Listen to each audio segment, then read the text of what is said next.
Bien, bonsoir à toutes et à tous. Donc, merci de prendre place. Donc, je suis très heureux d'introduire le débat qui va nous faire, j'espère, qui va être vif, intéressant. Donc, je suis Thomas Mélonio, directeur de l'innovation de la recherche à l'AFD. Alors, le débat de ce soir, en fait, s'inscrit dans une histoire, non pas longue, mais enfin de quelques années, et d'études de l'AFD, notamment en partenariat avec le LASDEL, d'études de politique par le bas, en tout cas d'études de politique publique vue de l'usager, vue des bénéficiaires, vue de nos partenaires, selon le vocabulaire qu'on retient. Il y a quelques années, nous avions lu avec beaucoup d'intérêt une étude qui avait été faite sur les transferts monétaires au Niger. Plus récemment, le LASDEL a sorti une étude sur le programme Lisungi, donc un programme en République du Congo, donc dit en bon français de cash transfer, donc de transfert conditionnel ou inconditionnel, dans le cas de l'AFD plutôt inconditionnel dans notre doctrine, type de programmes qui ne sont pas très courants en réalité à l'AFD. De notre côté, ça a plutôt été des éléments avec un caractère expérimental. Néanmoins, ça nous intéresse d'avoir des politiques où on identifie de manière très précise, à défaut que ce soit idéal, les bénéficiaires. Et j'allais dire que le débat de ce soir, moi, j'en attends plusieurs choses. D'abord, ce sont des études et des programmes pour lesquels la facilité n'est nulle part. Elle n'est pas du côté de l'AFD. On constate dans les études au Niger comme en République du Congo que identifier les bons bénéficiaires lorsqu'on veut viser les personnes les plus vulnérables est tout sauf aisé. Première remarque. Deuxième remarque, même lorsqu'on y parvient, le fait de réussir à identifier les personnalités les plus vulnérables pour leur acheminer une aide sociale ou une aide alimentaire peut déstabiliser les sociétés, les villages dans lesquels on intervient. Je le dis, l'AFD s'est fixé comme objectif d'être 100% lien social, donc à travers ses interventions, de ne jamais nuire et si possible de contribuer à la consolidation du lien social dans les pays dans lesquels elle intervient, à la faveur de ses projets.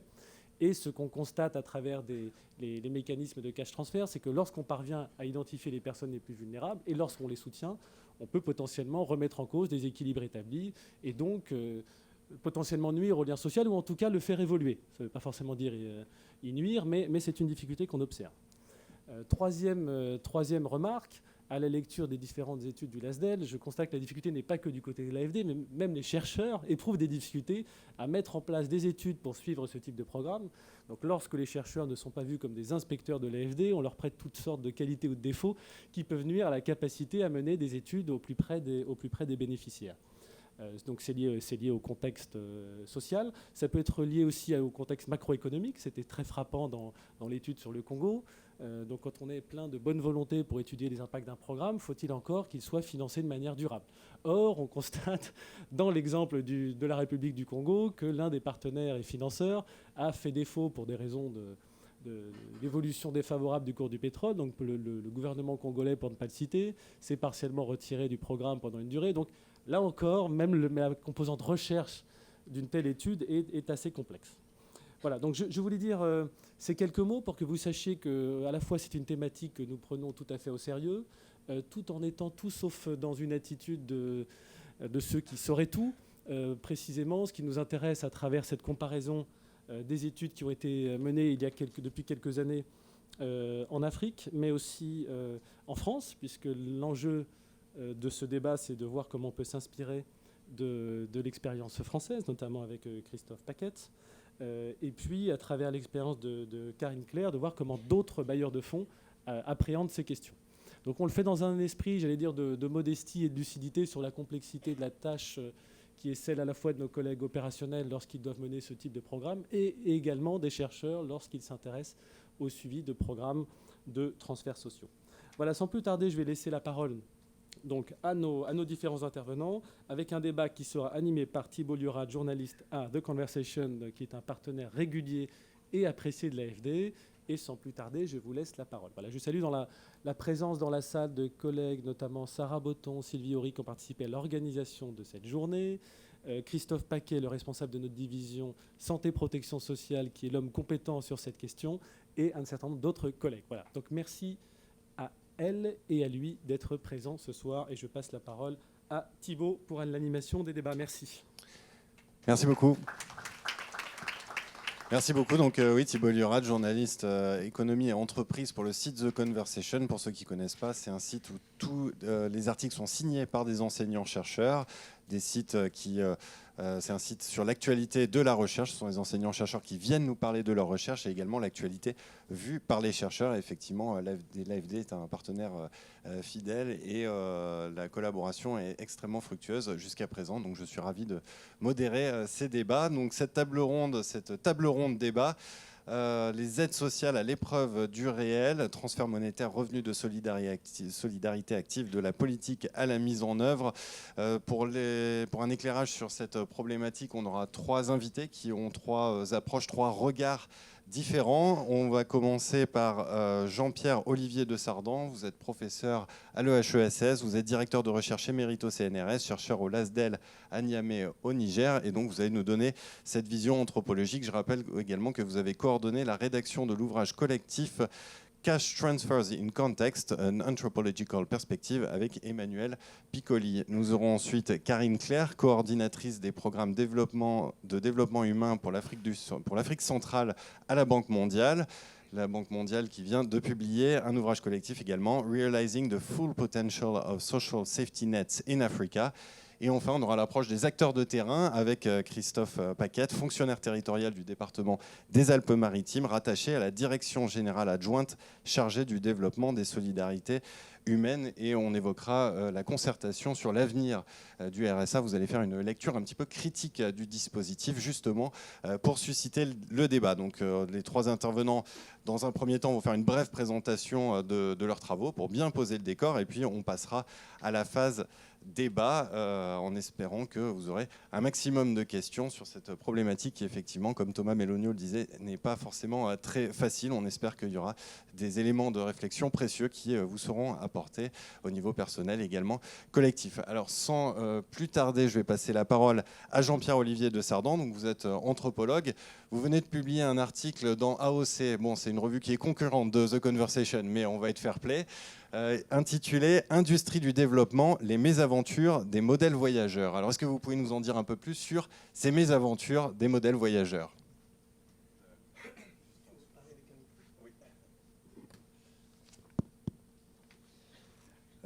Oui, c'est une expression modèle voyageur, qui au fond s'applique à ce qu'on pourrait appeler les interventions standardisées, qui sont développées dans beaucoup de pays du Sud, et en particulier dans la plupart des pays africains, et qui sont élaborées par des experts en général d'institutions du Nord, Organisation des Nations Unies, agences bilatérales, grandes ONG internationales, et que l'on voit après circuler dans tous nos pays. Alors bien sûr, il n'y a pas que les transferts modèles et les cash transferts. Actuellement, par exemple, la Banque mondiale promeut les paiements basés sur la performance, en particulier dans le domaine de la santé, de façon extrêmement importante. Il y en a eu plein avant. Vous vous rappelez tous de la Grameen Bank et du microcrédit, etc., etc. Enfin, on peut multiplier ce type de modèle qui est en général l'intervention finalement relativement privilégiée, parce qu'elle correspond au mode de financement de l'aide au développement, elle correspond à la recherche d'intervention à haut facteur d'impact, etc., etc. Alors, le problème de ces modèles voyageurs, ce n'est pas leurs intentions. Leurs intentions sont excellentes. Et moi, je ne suis pas de ceux qui voient, par exemple, dans la Banque mondiale, un grand Satan qui ferait un complot. Voilà. Pas du tout, non. Je pense que les motivations sont excellentes. Les mécanismes, en général, sont extrêmement simples et personne ne peut aller contre. Donner de l'argent aux pauvres, payer mieux les gens qui travaillent mieux, de faire du microcrédit solidaire, etc. Et puis, on voit simplement que pour mettre en œuvre ces intentions ou ces schémas d'intervention, ce qu'on appelle ces mécanismes, il faut alors à ce moment-là des dispositifs assez compliqués. Par exemple, le paiement basé sur la performance, là où il est introduit, au Niger ou au Bénin, il y a environ 150 indicateurs qu'il faut suivre pour pouvoir donner la prime aux agents des formations sanitaires. 150 indicateurs qu'il faut suivre, de quantité, de qualité. Donc, c'est des mécanismes parfois très compliqués.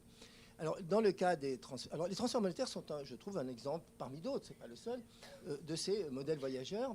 D'ailleurs, ils ont connu un succès important. Le livre qu'on va discuter, sur lequel je n'ai pas que des critiques, j'ai aussi des compliments, montre bien l'ampleur de ces transferts monétaires en Afrique, que ça touche tous les pays d'Afrique. Et encore, ça ne se porte que sur les transferts monétaires de type filets sociaux, c'est-à-dire ceux qui sont promus par la Banque mondiale, sachant qu'il y en a beaucoup d'autres qui sont faits par tout un tissu d'ONG ou d'institutions ou d'agences diverses. Donc c'est un grand succès, d'une certaine façon, planétaire, et qui, comme beaucoup de modèles voyageurs, est basé sur une success story initiale. Il y a un endroit où, au début, ça a marché. Dans le cas des transferts monétaires, c'est le Brésil et le Mexique. Dans le cas de la Grameen Bank, c'était le Bangladesh, etc. Il y a un endroit où ça a marché et où on a pensé que, même si les conditions étaient favorables, on pouvait, au-delà de ces conditions, dégager un mécanisme opérationnel qui pouvait être exporté ailleurs. Autrement dit, ce qui était dans un contexte à marcher pouvait aussi marcher dans d'autres contextes. C'est la base même des modèles voyageurs, sinon on se... Le gros problème, c'est que ce qui a marché dans un contexte, rien ne dit que ça peut marcher ailleurs.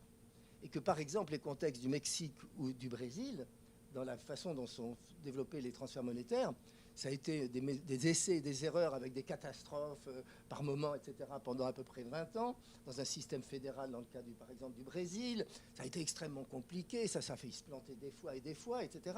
Et aussi, c'est dans un pays où il y a un État fort, avec des services publics performants. État fort quand même. Je sais bien qu'il a des crises, mais il y a aussi d'autres États forts qui ont des crises. L'Angleterre. Mais non, c'est quand même un État fort. Je m'excuse, je compare par rapport à ce qu'est l'État du Niger. Hein, c'est un État fort avec des services publics fonctionnels, avec un service statistique performant, etc., qui était à la base même de ces transferts. Si vous allez après dans les pays d'Afrique, c'est totalement différent. Et donc le gros problème des transferts monétaires, c'est leur implantation dans des contextes complètement différents de la success story de départ. Et je pense, je veux dire, tout ce qu'on a mené jusqu'à maintenant comme étude, ça, montre qu'il y a grosso modo une grande sous-estimation du poids de ces contextes d'implémentation, de ces contextes, en particulier les contextes locaux, les contextes d'interface entre les agents des modèles voyageurs et les populations. Bien sûr, les agences de développement et les institutions internationales ne sont pas stupides et veulent adapter les modèles au contexte. Mais à quoi ils les adaptent? Ils les adaptent aux contextes nationaux. Qu'est-ce qu'ils entendent par contexte? D'ailleurs, dans le livre qui est présenté, il y a deux très bons chapitres sur l'enchâssement politique des transferts monétaires en Afrique, où il faut stimuler, je crois qu'on appelle une expression que j'ai adorée, political appetite, l'appétence politique, c'est-à-dire qu'il faut susciter chez les élites un goût, une sorte de goût de saveur pour les transferts monétaires. Bon, pourquoi pas, mais on voit bien qu'il y a toute une série de stratégies à avoir pour mettre de son côté les élites politiques. Il y a un autre chapitre qui est extrêmement intéressant sur l'enchâssement institutionnel. On va loger ça dans un ministère, dans une agence, dans un machin. D'ailleurs, on voit bien qu'il y a toute une série de possibilités. Tout ça, c'est effectivement les préoccupations d'adaptation des modèles voyageurs aux contextes nationaux, qui sont des contextes institutionnels, ou des contextes en général décrits par des variables sociodémographiques. Dans le cas des études d'impact par essai randomisé, ce sont les variables sociodémographiques qui représentent les contextes. Mais il n'y a jamais prise en compte de ce que nous appelons les contextes pragmatiques, c'est-à-dire le contexte du jeu des acteurs, et comment ce jeu des acteurs peut complètement transformer, modifier, contourner, changer le modèle voyageur quand il arrive, parce qu'il se heurte à toute une série de problèmes qui sont ces contextes-là, qui en général ne peuvent pas être anticipés, parce que les experts qui design, pour faire du franglais, qui élaborent ces modèles, ils ne le connaissent pas. Ils ne connaissent pas le contexte d'un village au Niger, ils ne connaissent pas le contexte d'un quartier de Brazzaville, pas du tout. Et ces contextes-là sont à ce point différents que l'on arrive à toute une série d'effets inattendus. Alors, je termine là-dessus. Ce que nous mettons surtout en valeur, pour notre part, dans nos études, ce sont les effets inattendus. Ce n'est pas pour emmerder les bailleurs de fonds ou les agences de développement. Au contraire. Notre position, c'est de dire que ces effets inattendus sont vitaux si on veut que les interventions se réforment elles-mêmes. Si on veut que les interventions s'adaptent aux contextes locaux, il faut connaître ces effets inattendus. Sinon, on va vouloir adapter les contextes aux modèles. Je pense qu'il vaut mieux essayer d'adapter les modèles au contexte. Et donc, il faut les connaître. Or, ces effets inattendus ne sont en général pas atteignables par les méthodes habituelles. Le reportage des ministères, le reportage des institutions publiques, les méthodes de report à travers le ministère de la Santé, à travers le ministère des Affaires sociales, ne fonctionnent absolument pas dans les pays africains, et en tout cas ne soulignent jamais les problèmes. Ils sont tous uniquement basés dans le système de la hiérarchie des reports pour dire que tout va bien. Les études statistiques ou les sondages d'opinion, c'est exactement la même chose. Ils sont faits de façon dans laquelle on a toujours des réponses de bons élèves. Vous allez interviewer 1000 personnes qui ont reçu de l'argent de la Banque mondiale, du projet Lisungi ou du projet machin, et les 1000 personnes dans les conditions d'interview vont dire qu'ils sont très contents et qu'ils remercient beaucoup le donateur. Donc on n'a pas de moyen d'appréhender ces effets inattendus, sauf si, justement, on s'insère dans les contextes. On a des méthodes de documentation en profondeur des contextes. C'est pour ça qu'égale anthropologie. On dit qu'est-ce que les anthropologues font dans cette histoire? Justement parce que, disons, on est un peu des professionnels des contextes locaux, de ceux qui essayent de les appréhender de l'intérieur avec une certaine finesse, en parlant les langues si c'est possible, etc. Enfin, toute une série de choses. Et donc, on met en évidence ces effets inattendus. Voilà. Alors, c'est là que je pense est l'intérêt de la collaboration avec des agences de développement. Est-ce que les agences de développement, je ne parle pas que de l'AFD, en général, sont prêtes à regarder en face ces effets inattendus, dans la mesure où, dans le monde du développement, on a en général tendance à valoriser uniquement les succès et avoir une parole extrêmement, je dirais, langue de bois, tout marche bien, tout marche bien, tout marche bien. Et je termine là-dessus parce que c'est ce qui m'a intéressé dans ce livre de la Banque mondiale. Il est un peu aussi dans le tout marche bien. En particulier, tout ce qui est la synthèse dans le début, c'est de la promotion. Quand j'étais jeune, on disait de la pub.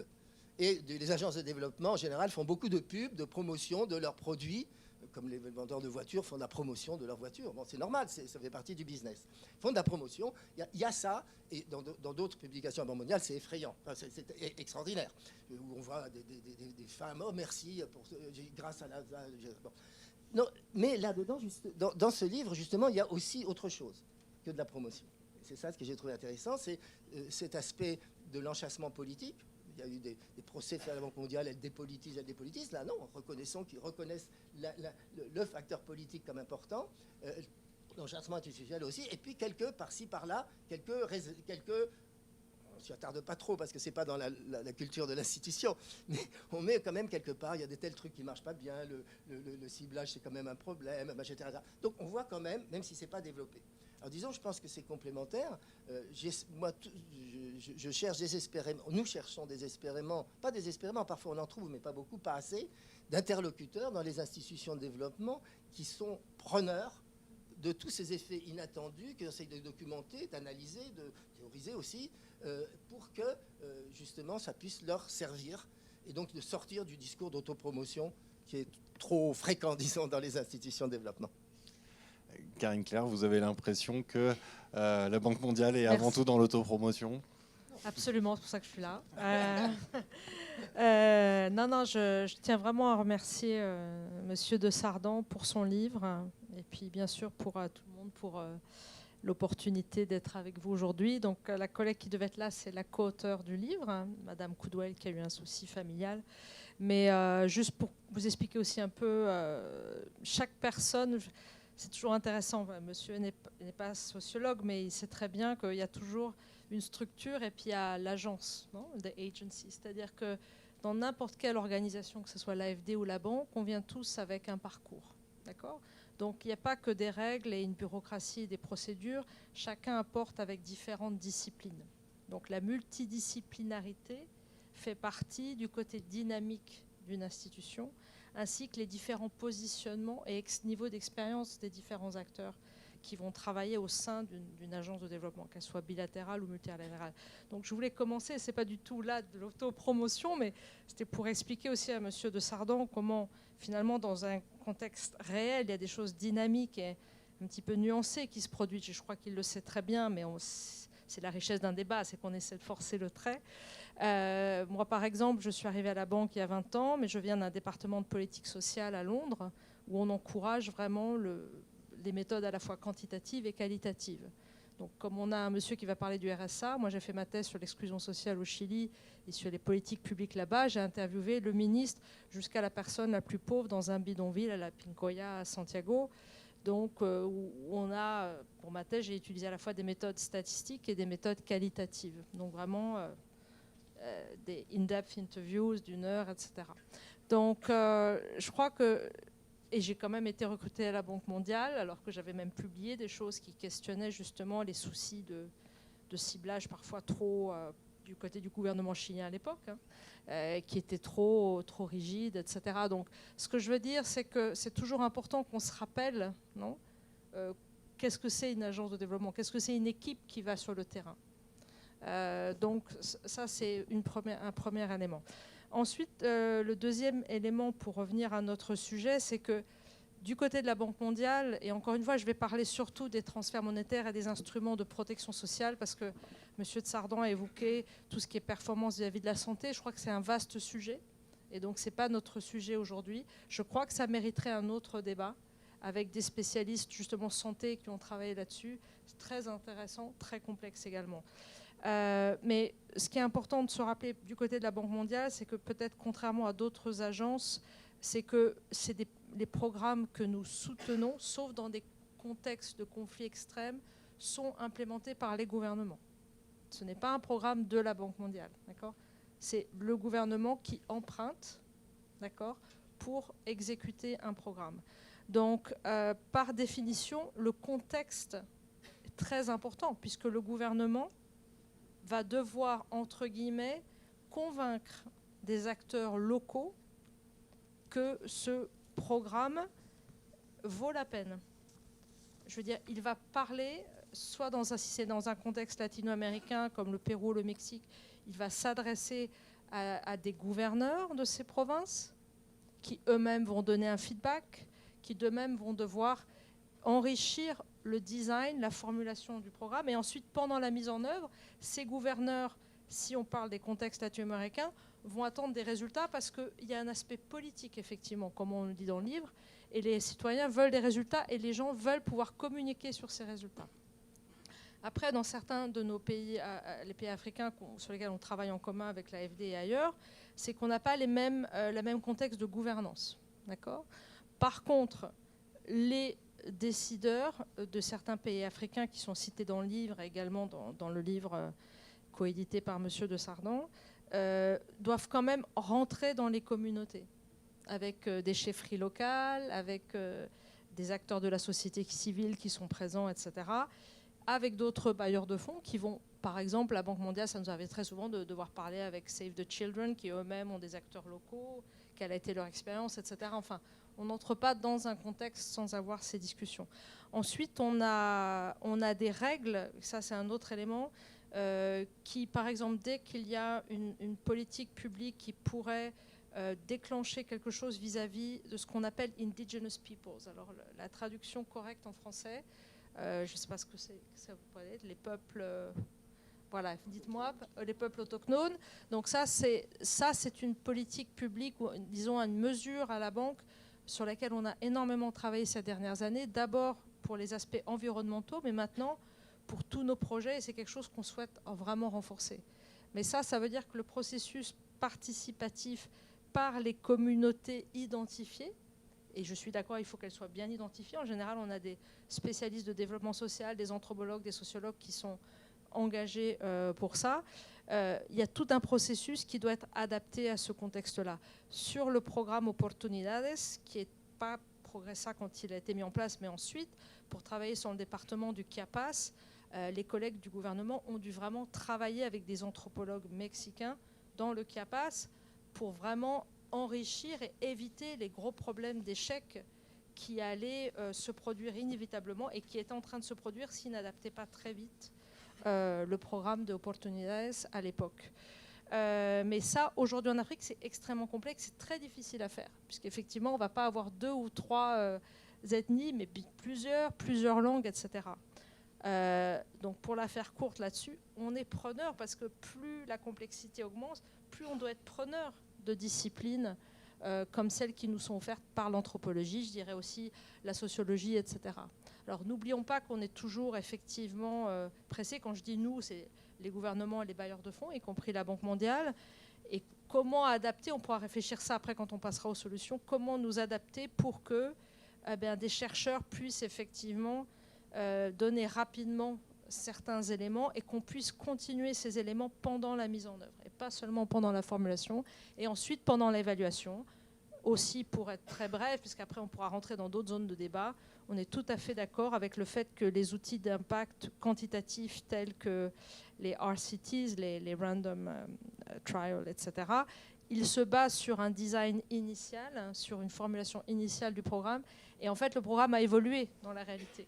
Et il se base encore sur les hypothèses standardisées du début. Alors qu'en fait, dans la mise en œuvre, nous, on est toujours obligé de nous adapter. Je vais vous donner un exemple précis. Au Mexique, ils avaient décidé que les cash transfers allaient à la mère ou à la femme, d'accord ? Dans certains pays, et c'est bien expliqué dans votre livre, on se rend compte qu'il y a des rôles où c'est toujours important de garder encore la figure paternelle ou la figure de l'homme. Donc au Burkina Faso, finalement, on a décidé que effectivement, ça devrait être à l'homme. On ne va pas bousculer quelque chose, mais il faut juste s'assurer que finalement les résultats attendus en termes de développement humain vont quand même se faire. Mais on écoute, on est sur le terrain. Je veux dire, c'est pas forcément le staff de la banque, mais après, la banque est aussi en train de se décentraliser, mais on suit la mise en œuvre. On a des missions de supervision au minimum tous les 6 mois. Et le sujet, c'est, voilà ce qu'on avait prévu du départ. Est-ce que ça avance ? Pourquoi ça n'avance pas ? Donc là, la richesse méthodologique, c'est ce qu'on appelle la process evaluation, c'est-à-dire c'est l'évaluation en cours de parcours. Mais au lieu de la faire peut-être juste à la moitié du projet, et au lieu de la faire parfois très vite pendant une mission de 2 semaines, ce qu'il faudrait, c'est enrichir et prolonger l'apport des méthodes qualitatives et qu'elles soient davantage ancrées. Il faudrait former certainement des chercheurs dans ces pays-là, mais pas forcément avec les standards de recherche que vous auriez dans votre école et dans votre faculté. Comment faire de action research et des choses qui pourraient vraiment être à la fois reconnues, validées, etc. Donc tout ça pour dire que les choses sont un petit peu plus nuancées, on pourra y revenir. Il y a plein de contextes où on a adapté les choses. Bien sûr, c'est un chemin où il faut continuer à progresser dans ce niveau-là.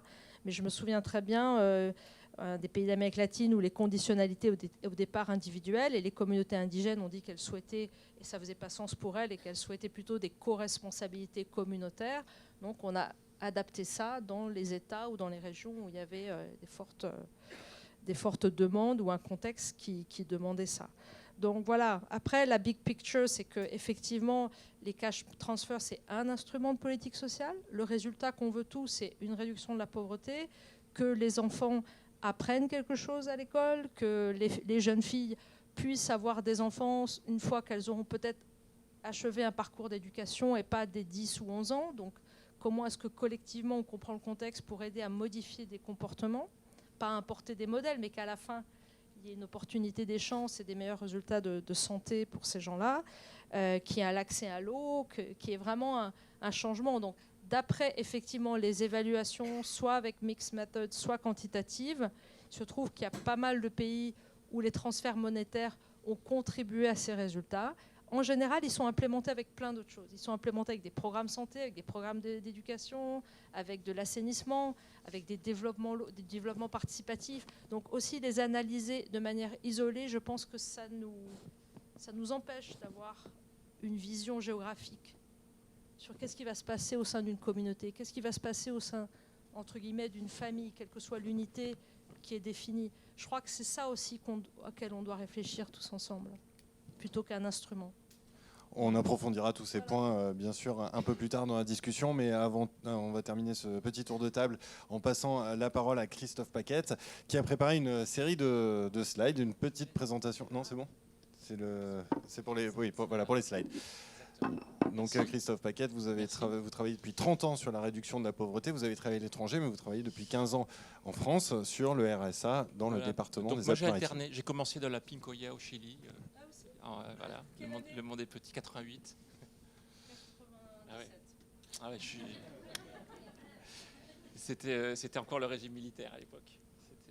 Et donc j'ai alterné en fait cet engagement sur ces questions de la réduction de la pauvreté en France et dans des pays du Sud, surtout en Amérique latine, mais aussi un peu en Afrique de l'Ouest, en Asie du Sud. Ce qui d'ailleurs donne... ça alimente de façon, je pense, très utile la réflexion. On est en France un peu dans nos petits modèles. Alors, je vais vous parler, moi, d'un sujet qui est exotique pour sans doute la plupart d'entre vous, qui est le système français. Et donc, le système français, l'équivalent des cash transferts, on pourrait, indépendamment des allocations familiales qui sont plus anciennes, mais enfin, ce qui a marqué la France, c'était la loi du 1er décembre 1988 sur le revenu minimum d'insertion. Donc le RMI a un peu plus de 30 ans. Et il a été ensuite, 20 ans après, il y a eu une nouvelle loi sur le revenu de solidarité active, sous l'impulsion de Martin Hirsch, en fait. Hein. Donc le RSA qui est venu prendre la continuité du RMI sans le réformer vraiment. Il y a quelques changements réglementaires, mais dans l'ensemble, on est dans la même philosophie. Et donc, avec un peu plus de 30 ans de ce dispositif, la question qu'on peut se poser, avec un peu de recul, dans le contexte français, dans lequel on ne se pose jamais des questions anthropologiques, malheureusement, je vais y revenir tout à l'heure, c'est est-ce que ça a marché? Et donc, j'ai préparé une première image, c'est pas ça, c'est pas ça, c'est pas ça. Voilà, ça c'est moi. Voilà. Si je classe les pays européens en fonction de leur taux de pauvreté monétaire, au seuil de 50%. Le seuil de 50%, donc le taux de pauvreté, comment on le mesure par Eurostat, c'est en fait le nombre de personnes, le taux de personnes qui vont vivre en dessous du seuil de pauvreté. Donc ce seuil monétaire est calculé en fonction du revenu médian de chaque pays. Et donc on utilise la norme souvent utilisée, c'est le seuil à 60%, mais souvent on utilise encore, et parfois encore de plus en plus, le seuil à 50%. Donc le seuil à 50%, c'est quel est le pourcentage de la population d'un pays qui vit avec des revenus inférieurs à 50% de la médiane de ce pays. Donc en fait, en France, en Europe en général, quand on mesure la pauvreté, on mesure surtout des inégalités, en fait, hein, plus que de la pauvreté au sens pauvreté absolue. Et si on prend cet indicateur, qui est assez robuste, qui est mis à jour régulièrement, on voit que la France se classe parmi les pays qui ont un des plus faibles taux de pauvreté monétaire d'Europe. L'Europe étant sans doute le continent où il y a le plus faible taux de pauvreté aussi. Et donc, on peut se dire ça marche. Et sans doute, les transferts sociaux et le système de RSA en France a sans doute un impact positif dans ce sens-là. Mais j'ai fait un autre graphique avec le taux de chômage, en prenant les mêmes. Et donc on se dit, tiens, la France a ce paradoxe d'avoir à la fois un faible taux de pauvreté et un fort taux de chômage par rapport à ses voisins. Il y a des pays qui ont à la fois très peu de chômage et beaucoup de pauvreté, comme la Roumanie. Mais sinon, dans l'ensemble, il y a quand même une certaine corrélation, notamment dans les pays d'Europe du Sud. En gros, plus il y a de chômage, plus il y a de pauvreté, moins il y a de chômage, moins il y a de pauvreté. Et donc, on peut se dire que, bah oui, ça prouve qu'on est très efficace pour réduire la pauvreté, même dans un contexte de chômage, ou on peut se poser la question d'une relation de cause à effet, et ça, on pourrait y revenir, peut-être un peu dans la partie débat si ça vous intéresse, sur la conception et surtout la mise en œuvre de notre dispositif RSA sur le chômage. On y reviendra, mais il me semble, enfin, c'est des positions de réflexion personnelles, hein, ça n'engage pas mon institution forcément, ni l'ensemble des départements français, mais que le RSA est sans doute un dispositif bien conçu, mais mal exécuté. Je pourrais un peu approfondir si ça vous intéresse tout à l'heure. Sur le RSA, indépendamment de cette conséquence sur le chômage, il y a deux aspects que je voulais un petit peu également partager avec vous, que j'ai illustrés. Alors oui, autre conséquence, pardon, après je reviens sur deux aspects. Autre conséquence, c'est l'aspect de la soutenabilité financière. Vous en parliez tout à l'heure. La courbe en rouge qui est derrière moi, c'est le reste à charge pour les départements français du RSA, de l'allocation RSA. Il y a plusieurs volets dans le RSA, il y a un volet accompagnement, etc. Ça, c'est le volet allocation. Autrement dit, comme disait mon directeur des finances, jusqu'en 2008-2009, le RSA, pour moi, c'est un non-sujet. Et c'est devenu aujourd'hui la première dépense des départements français. Les départements français sont dans une situation financière difficile. On a des dépenses qui sont contraintes. On a par ailleurs des dispositifs réglementaires de l'État qui nous imposent des plafonds de dépenses. On a un taux d'évolution des dépenses de fonctionnement qui est plafonné à 1,2% par an. Et le reste à charge pour les départements français est de plus de 4 milliards d'euros. Donc c'est plus du tout un non-sujet. C'est vraiment un sujet majeur. Et donc la question c'est, la courbe rouge là, elle va aller jusqu'où? C'est la question qu'on se pose. Aujourd'hui en France, en comptant, alors parce que ça c'est le reste à charge, parce qu'il y a une sorte de socle de base qu'assume l'État lui-même, hein, qui est à peu près de 5 milliards. Donc En tout, oui, 5, 6, oui, un peu plus. En tout, la dépense globale de l'allocation RSA en France, c'est plus de 11 milliards par an pour 3,3 millions de personnes couvertes. Donc ça, c'est le... Donc c'est premier questionnement, en tout cas sur l'impact du RSA, c'est manifestement sur le chômage, ça n'a pas un impact spectaculaire. On peut se demander s'il n'y a pas un effet pervers de la distribution du RSA sur l'accès à l'emploi. Deuxièmement, ça coûte des sous, et de plus en plus. Et puis ensuite, voilà, je voudrais illustrer par deux petites images sur, finalement, la compréhension qu'on peut avoir de qu'est-ce que la pauvreté, pour montrer que le RSA peut avoir un impact positif, un impact négatif. Je vous raconte une petite histoire. Les dames qui sont sur ce banc sont en train de broder. Ça se passe dans la petite ville de Hueyapan, dans la Sierra Norte de Puebla, au Mexique. La devise du village, c'est Hueyapan, joya de la sierra, cuna del chal bordado. Hueyapan, joyau de la montagne, berceau du châle brodé. Et ces dames font de la broderie. Et je suis allé visiter ce village parce que j'étais invité par une organisation mexicaine fondée par une anthropologue qui mettait en place des systèmes de microfinance. Et moi, j'arrivais avec mon modèle Grameen, microcrédit, microfinance égale microcrédit égale micro-entreprise pour dégager des revenus. Donc j'avais le modèle bien calé, le modèle voyageur bien calé dans la tête. Mais cette organisation mexicaine avait beaucoup tordu et changé, adapté le modèle. Et j'ai commencé à discuter avec ces femmes en disant « Mais à quoi avez-vous utilisé le microcrédit, madame ?» Et alors la première, elle avait acheté des médicaments parce qu'elle a un enfant qui était tombé malade. La deuxième, elle avait acheté de la nourriture parce que depuis 3 mois, son mari qui était migrant aux États-Unis n'avait plus envoyé d'argent. La troisième, elle avait acheté les uniformes pour la rentrée scolaire parce que c'était pour les enfants. Et puis la quatrième avait acheté du fil pour broder. Ah, je me dis, il y en a une quand même. Et une fois qu'elle a fait ses broderies, elle n'a rien vendu, elle les a gardées en stock parce qu'on ne sait jamais. Donc je suis sorti de cette... Et pourtant, cette organisation, je la sentais exceptionnelle, intéressante. Et je me suis dit, mais c'est horrible, ils font du crédit à la consommation. Ils exploitent ces pauvres gens avec des taux d'intérêt élevés, du crédit à la consommation. Et il m'a fallu du temps pour comprendre que sans doute, une des dimensions les plus importantes de la pauvreté monétaire, c'est la question de la résistance au choc. Alors pour vous, ça peut paraître une évidence. Pour moi, c'était il y a une quinzaine d'années, c'est quelque chose qui m'a marqué fortement. Chacune de ces femmes avait utilisé le microcrédit pour faire face à un choc. Soit une dépense catastrophique pour acheter les médicaments, soit un effondrement catastrophique de ses recettes. Le mari qui n'envoyait plus les remessas depuis les États-Unis. Et donc cette organisation, avec son système de microfinance, parce qu'ils ont surtout après beaucoup développé la micro-épargne et la micro-assurance, en fait avait un rôle extrêmement important sur la réduction de la pauvreté, mais qui ne passait pas par ce schéma simplement d'augmenter les revenus. Et je me suis dit, moi qui avais quitté le système RMI en France quand j'étais reparti au Mexique, en me disant assez critique sur le système RMI, et maintenant RSA, en fait ce système est extrêmement puissant pour réduire l'extrême pauvreté. 550 € par mois pour une personne seule vivant en France, c'est pas beaucoup, mais c'est un filet, on ne peut pas tomber en dessous pratiquement en France.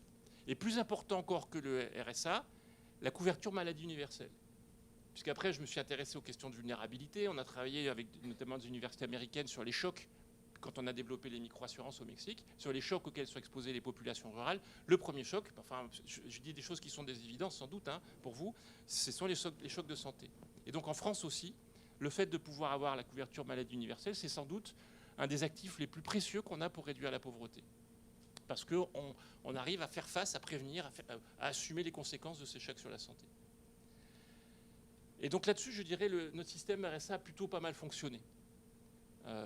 C'est possible la protection sur la santé parce qu'on a l'infrastructure, ce qui n'est sans doute pas possible partout. Quand on a voulu travailler sur les systèmes de micro-assurance dans les zones rurales indigènes du Mexique, le problème auquel on était confronté, ce n'était pas de monter un système d'assurance. On pouvait arriver à le faire. On avait des modèles voyageurs du Cambodge ou ailleurs. C'était le manque d'infrastructure, en fait. Mais il y a une deuxième dimension pour laquelle il me semble que le RSA a échoué. Donc c'est une photo d'un autre banc. Alors, il n'y a pas 3 dames qui brodent.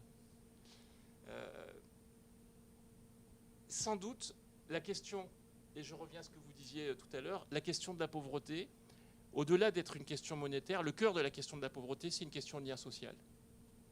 Moi, j'étais sans doute, comme beaucoup d'entre vous, très frappé, souvent dans mes voyages, de me rendre compte qu'en France, un des pays où on a une des plus faibles taux de pauvreté du monde, il y a une véritable détresse, qui n'est pas feinte.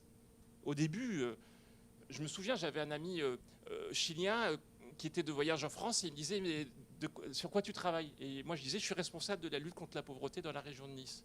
Et il s'est mis éclaté de rire. J'étais très vexé. Il m'a dit mais de quoi tu me parles? Et j'étais très vexé parce que j'ai conscience que la question de la pauvreté en France est vécue de façon douloureuse, réelle. Mais sans doute, on est pauvre en lien social en France avant d'être pauvre monétairement ou pauvre par l'exposition au choc dont on parlait tout à l'heure.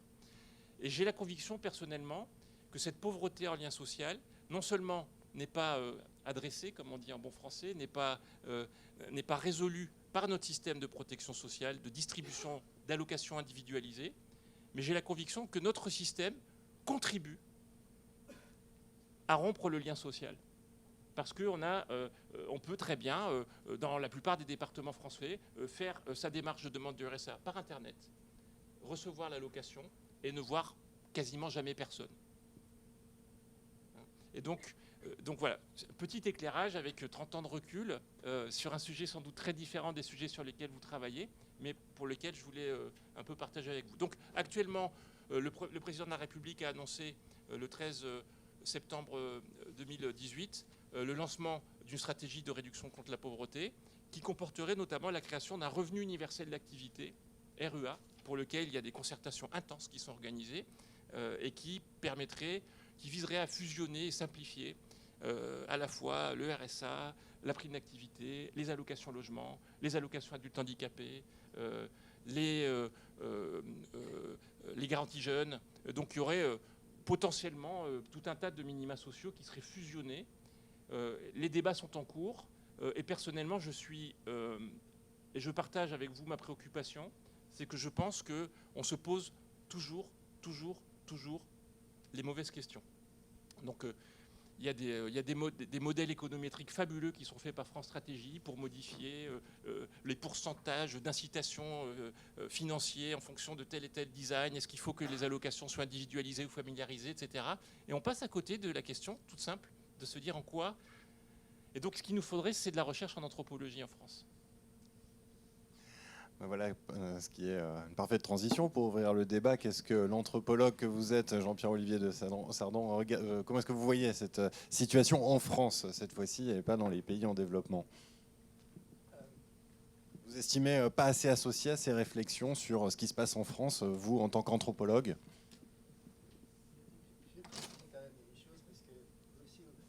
Vous avez dit qu'il faudrait des chercheurs africains et en me regardant, il faudrait qu'ils aient, pas forcément avec les exigences académiques que nous aurions ici. Alors, je veux dire, moi je travaille dans une équipe nigérienne, j'ai la nationalité nigérienne, et l'étude que nous avons faite sur l'Isungi, c'était avec 3 chercheurs nigériens qui sont allés étudier le programme donc l'Isungi de l'AFD Banque mondiale au Congo. Et donc nous le faisons avec effectivement systématiquement des chercheurs africains confirmés, non confirmés, de jeunes chercheurs. Et nous le faisons aussi dans une optique, disons, pluridisciplinaire. Moi, je vous dis anthropologue aujourd'hui, mais je peux me déclarer à certains moments sociologue ou sciences politiques, puisque j'ai aussi ça. Et c'est la même chose dans notre laboratoire. En France, on est un peu obligé de donner une carte d'identité disciplinaire. En anglais, c'est plus facile de dire « I'm a social scientist ». Ça passe mieux. Et c'est ce qu'on est. Il y a une unité des sciences sociales. Donc, c'est vrai, par contre, qu'on travaille surtout avec des méthodes qualitatives. Et c'est vrai qu'il y a, disons, je pense, une sous-utilisation et une sous-mobilisation des méthodes qualitatives pour étudier ce type de phénomène. Il y a quand même, que ce soit dans les institutions de développement ou dans les institutions françaises, une quantophrénie, une obsession du chiffre, une obsession de la quantification qui fait que ne sont valables que des évaluations, des études d'impact, etc., dans lesquelles on peut donner 3 chiffres après la virgule, etc., faire des statistiques, etc. Ça, bien évidemment, je ne fais pas un procès anti-quantitatif, mais je dis que ça, comme maintenant on emploie l'expression des trous dans la raquette, il y a d'énormes trous dans la raquette, et que beaucoup de choses ne peuvent être comprises qu'à travers des méthodes intensives de présence sur le terrain, d'observation, et pas simplement de focus group ou des entretiens, d'observation à long terme, d'insertion, etc. Et surtout pour ce qui concerne, j'en viens, les histoires d'implementation studies. je crois que c'est un point sur lequel on est d'accord, l'aspect central des études sur la mise en œuvre des politiques publiques et la mise en œuvre, que ces politiques publiques soient des modèles voyageurs ou des politiques nationales comme ici. Et c'est vraiment le problème de la mise en œuvre qui est le problème central. Et ce qui est valable, je pense que ça, c'est valable aussi bien en France que dans les pays africains.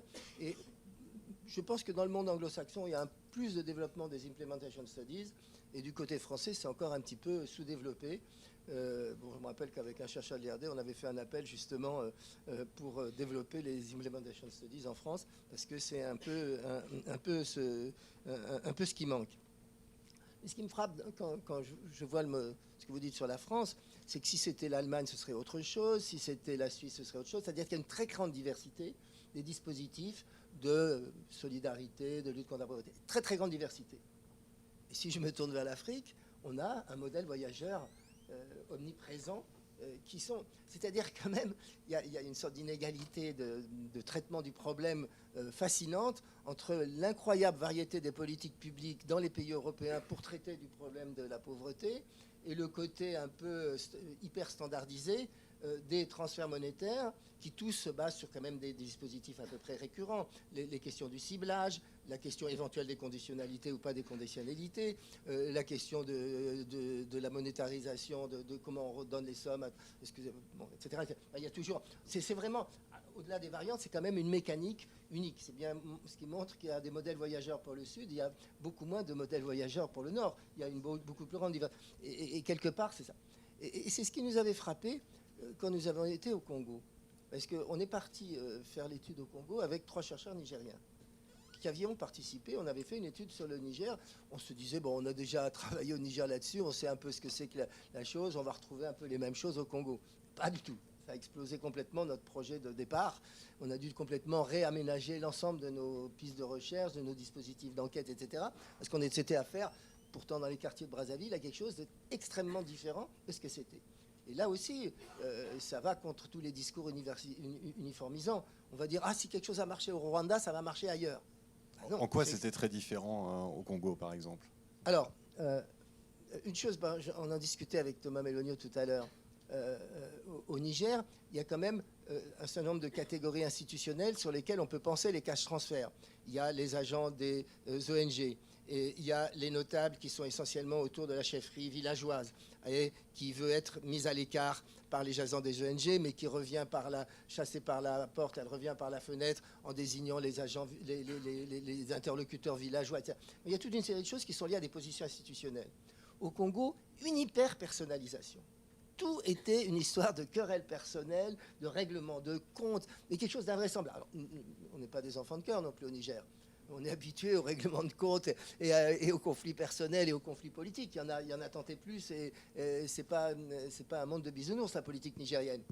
Mais là, on était tous scotchés par l'ampleur de ces rivalités personnelles, de ces haines recuites à l'intérieur d'un service, à l'intérieur de ça. Là, complètement différent. Deuxième chose, enfin, complètement différent. Dans cette dimension-là, après on nous a dit, mais vous faites un truc trop personnalisé. Mais non, c'est une donnée de la contextuelle de la situation importante que cette hyper-personnalisation de tous les conflits. Deuxièmement, au Congo, le projet était un projet qui visait à être logé dans un ministère et à faire que les transferts monétaires fassent partie du paquet minimum d'activité des travailleurs sociaux. Il y a un maillage de travailleurs sociaux important au Congo-Brazzaville et on voulait que ce soit ces travailleurs sociaux qui sont partout présents, qui soient les agents en quelque sorte des cash transferts et que ça devienne, ils étaient spécialisés dans l'assistance sociale, c'est des assistants sociaux, et que ce soit à eux que reviennent les procédures aussi bien de ciblage, distribution d'argent, etc. Mais le fait que c'était pas... Et ça a été un problème majeur, parce que c'était très bien sur le papier, mais le fait que ce soit un projet avec en plus une étiquette Banque mondiale signifiait que pour les gens, il fallait qu'ils soient payés pour ça. Or, malentendu total, on disait non, ça fait partie de votre paquet d'activités, vous devez faire ça normalement. Et du coup, ça a été quasiment saboté par les travailleurs sociaux eux-mêmes qui se considéraient comme méprisés, alors qu'en haut, il y a les gens du projet Banque mondiale, eux-mêmes congolais, touchent de l'argent, ont des véhicules de machin, et eux, à la base, travailleurs sociaux, n'ont rien. Qu'est-ce qu'ils ont ? Et donc, c'est lié aussi, et ça revient un peu... alors ça, c'est des problèmes qu'on n'a pas en France. Ça, c'est des problèmes pas comme ça. On les a pas comme ça. On peut pas. Il n'y a rien. Attends, on est bien d'accord. Il n'y a rien de ce qu'on trouve en Afrique qu'on ne trouve pas aussi en France. Simplement, les degrés varient. Donc, on peut jamais dire jamais. On pourra parler de. Mais ça se retrouve pas. Oui, oui, mais ça se retrouve pas avec. Il n'y a pas la structure projet n'existe pas en France. Enfin, cette structure projet. Quand vous avez, même si la Banque mondiale passe par un gouvernement, elle loge ça dans un ministère. C'est avec l'argent du gouvernement que se fait le projet. Mais quelque part, il y a une petite clochette qui sonne. Banque mondiale, Banque mondiale, Banque mondiale. Tout ça, c'est un projet de la Banque mondiale, même si c'est le gouvernement, même si c'est les travailleurs sociaux, même si c'est le ministère des Affaires sociales qui fait ça. Il y a quelque part Banque mondiale. Et puis la Banque mondiale, elle n'a pas fait que donner le départ, elle continue à donner de l'expertise. Elle est là en mission, même si elles ne font pas les audits financiers, etc. Et donc ça veut dire pour les gens, Banque mondiale égale des ressources, égale, moi je veux avoir ma part là-dedans. On est dans un système où, si vous voulez, la rente du développement est omniprésente. Et chacun veut avoir sa part de la rente. Et chacun, quand il n'a pas sa part de la rente, pense qu'il est exploité, qu'il est humilié même. Et les travailleurs sociaux, qui étaient la base même du projet Lissungi, se sentaient humiliés et exploités en n'ayant rien à manger dans cette histoire de cash transfert. Voilà. Alors ce type de problématique, on la trouve aussi au Niger dans plein de domaines, mais sur le code des travailleurs sociaux, ça nous est sauté à la figure en quelque sorte, et je pense qu'on le retrouve dans d'autres domaines. C'est quelque chose quand même sous cette forme-là qu'on ne trouve pas vraiment, je pense, en France de cette façon-là. Pas de cette façon-là, mais voilà. Simplement. Mais c'est intéressant la comparaison. Quand le RMI s'est mis en place en 89, beaucoup de travailleurs sociaux, il y a eu des grèves et des manifs de travailleurs sociaux qui refusaient la mise en place du RMI. Simplement, comme anecdote. Ça paraît, on en rit maintenant, ils en rient. Comme, oui, et puis parce qu'il y avait le côté conditionnel. C'est-à-dire le RMI était conçu avec le côté conditionnel. Oui, tu as des sous, mais tu as l'obligation de travailler. Et donc les travailleurs sociaux se disaient, mais donc on est des agents de contrôle. Ça dénature notre mission. Ce n'était pas du tout la même problématique. C'était juste pour dire que les travailleurs sociaux ne sont pas toujours faciles non plus dans un contexte français. Est-ce qu'on peut dire que le RSA, c'est un modèle voyageur aussi? Il a été expérimenté dans des départements avant d'être généralisé. Nous, c'est le contraire. Comme on est français, on ne va pas voir ce qui se passe ailleurs parce qu'on est vachement intelligent, on n'a pas besoin d'aller voir comment font les autres. Je plaisante à peine. Mais sur tout le débat sur le REA aujourd'hui, je ne sais pas où on va voir. Est-ce qu'on va voir le modèle suédois? Est-ce qu'on va voir le modèle... On sait que le modèle anglais, il ne faut pas le prendre parce qu'il ne marche pas bien. C'est à peu près tout. Il n'y a pas de réflexion en dehors de nos frontières. Et on fait en plus, nous, l'hypothèse, en gros, de l'absence de contexte anthropologique. On l'applique partout. Moi, je me souviens d'avoir été chargé de développer le système. Il y a une association en France qui fait du microcrédit, qui s'appelle l'ADI, qui a été fondée par une ancienne de la Caisse française de développement à l'époque, comme ça s'appelait. Et donc, il y a une vingtaine d'années, moi, j'étais chargé de développer l'ADI à l'île de la Réunion. Donc, on avait un modèle. C'était un modèle de microcrédit individuel, parce qu'on avait essayé des groupes en France, et ça ne marchait pas. Et donc, on m'envoie à la Réunion. Et moi, je venais de mon expérience chilienne avant. Et puis, j'avais déjà cette intuition sur le lien social, en fait. Et donc, ma question, c'était de dire, si on distribue du microcrédit individuel, dans le contexte de la Réunion, qui est sans doute un peu différent de celui qu'on a chez nous, ça risque d'avoir des conséquences pas forcément très, très bonnes. Et puis après, les Réunionnais m'ont dit, oula, fais pas crédit à des Réunionnais parce qu'ils ne vont pas rembourser. Et donc, en fait, à ce moment-là, on a mis en place, comme les groupes solidaires étaient difficiles, mais on s'est dit, OK, on peut faire crédit si la personne va mobiliser des garants, un ou plusieurs garants. Parce qu'on m'expliquait qu'il y avait des liens familiaux, des liens de solidarité, qui étaient des liens sociaux beaucoup plus forts dans la société réunionnaise que ce qu'on avait en métropole. Et donc, du coup, on a mis en place ce système. Et un an après, la Réunion avait le meilleur taux de remboursement français. Et 2 ans après, le modèle de caution solidaire s'est mis en place et s'est généralisé. Aujourd'hui encore, c'est le système de l'ADI qui fonctionne avec des... Et la caution n'a pas d'abord pour vocation de garantir un paiement, parce que les personnes qui sont cautions sont même généralement pas solvables, mais c'est de se dire, quelqu'un qui va créer sa micro-entreprise, s'il mobilise son réseau social avant de se lancer, il aura beaucoup plus de chances de réussir. Et donc, nos instruments, que ce soit le RSA, que ce soit les modèles de cash transfert ou autres, nos instruments ne sont jamais neutres. La manière dont on les met en place ne sont jamais neutres sur la question du lien social. Or, en tout cas dans le système français, on en fait abstraction. On ne se pose pas ces questions de l'impact. On se pose éventuellement la question de l'impact sur l'incitation à la reprise de travail ou pas. On se la pose à moitié. on se la pose en termes essentiellement de niveau financier. Il faut que le revenu minimum soit suffisamment plus faible que l'emploi pour que l'emploi soit... Mais les gens ne font pas un calcul financier pour se dire je vais gagner 30 € de plus si je travaille. La logique anthropologique, sociologique, les mécanismes de prise de décision sont très mal connus et la question ne se pose pas. Et l'autre chose, donc, pour répondre à votre question, c'est qu'en France, dans les acteurs qui réfléchissent actuellement au RUA, personne ne connaît le Hartz-IV allemand, ne connaît le modèle danois, qui est très incitatif sur la reprise à l'emploi, le modèle anglais, qui a voulu fusionner un peu tous les minima sociaux, un peu comme on semble vouloir le faire en France. Personne ne va voir ce qui se passe ailleurs. Donc nous, c'est un peu le contraire. On n'est pas du tout voyageurs. On n'est même pas curieux d'aller regarder ailleurs comment ça se passe. Alors, le sens de ma question, en fait, c'était plutôt modèle voyageur dans les frontières, puisqu'il a été expérimenté dans certains départements avant d'être généralisé, avec des résultats Non, mais différents. alors là, moi je prends deux exemples. Enfin, l'exemple du RMI à Mayotte. Enfin, le RSA a été mis en place à Mayotte, copie-coller, quoi. Il y a juste, on a fait le montant un peu plus faible. Donc ça marche pas chez nous. Eh ben super, c'est pas grave. Mayotte, département français, donc ça doit marcher comme chez nous. Et hop, vas-y que je te colle le RSA à Mayotte, quoi. Sans... Et donc, enfin, après, là, il y a une question un peu idéologique, hein, de la question de l'approche des questions sociales par l'État français. Donc, sur lequel on a une approche très... on ne se pose pas des questions... Enfin, parlez pas de community development en France. Le développement communautaire, tout de suite, on va vous dire communautarisme. Et donc, on a une sorte de neutralité, d'individualisation.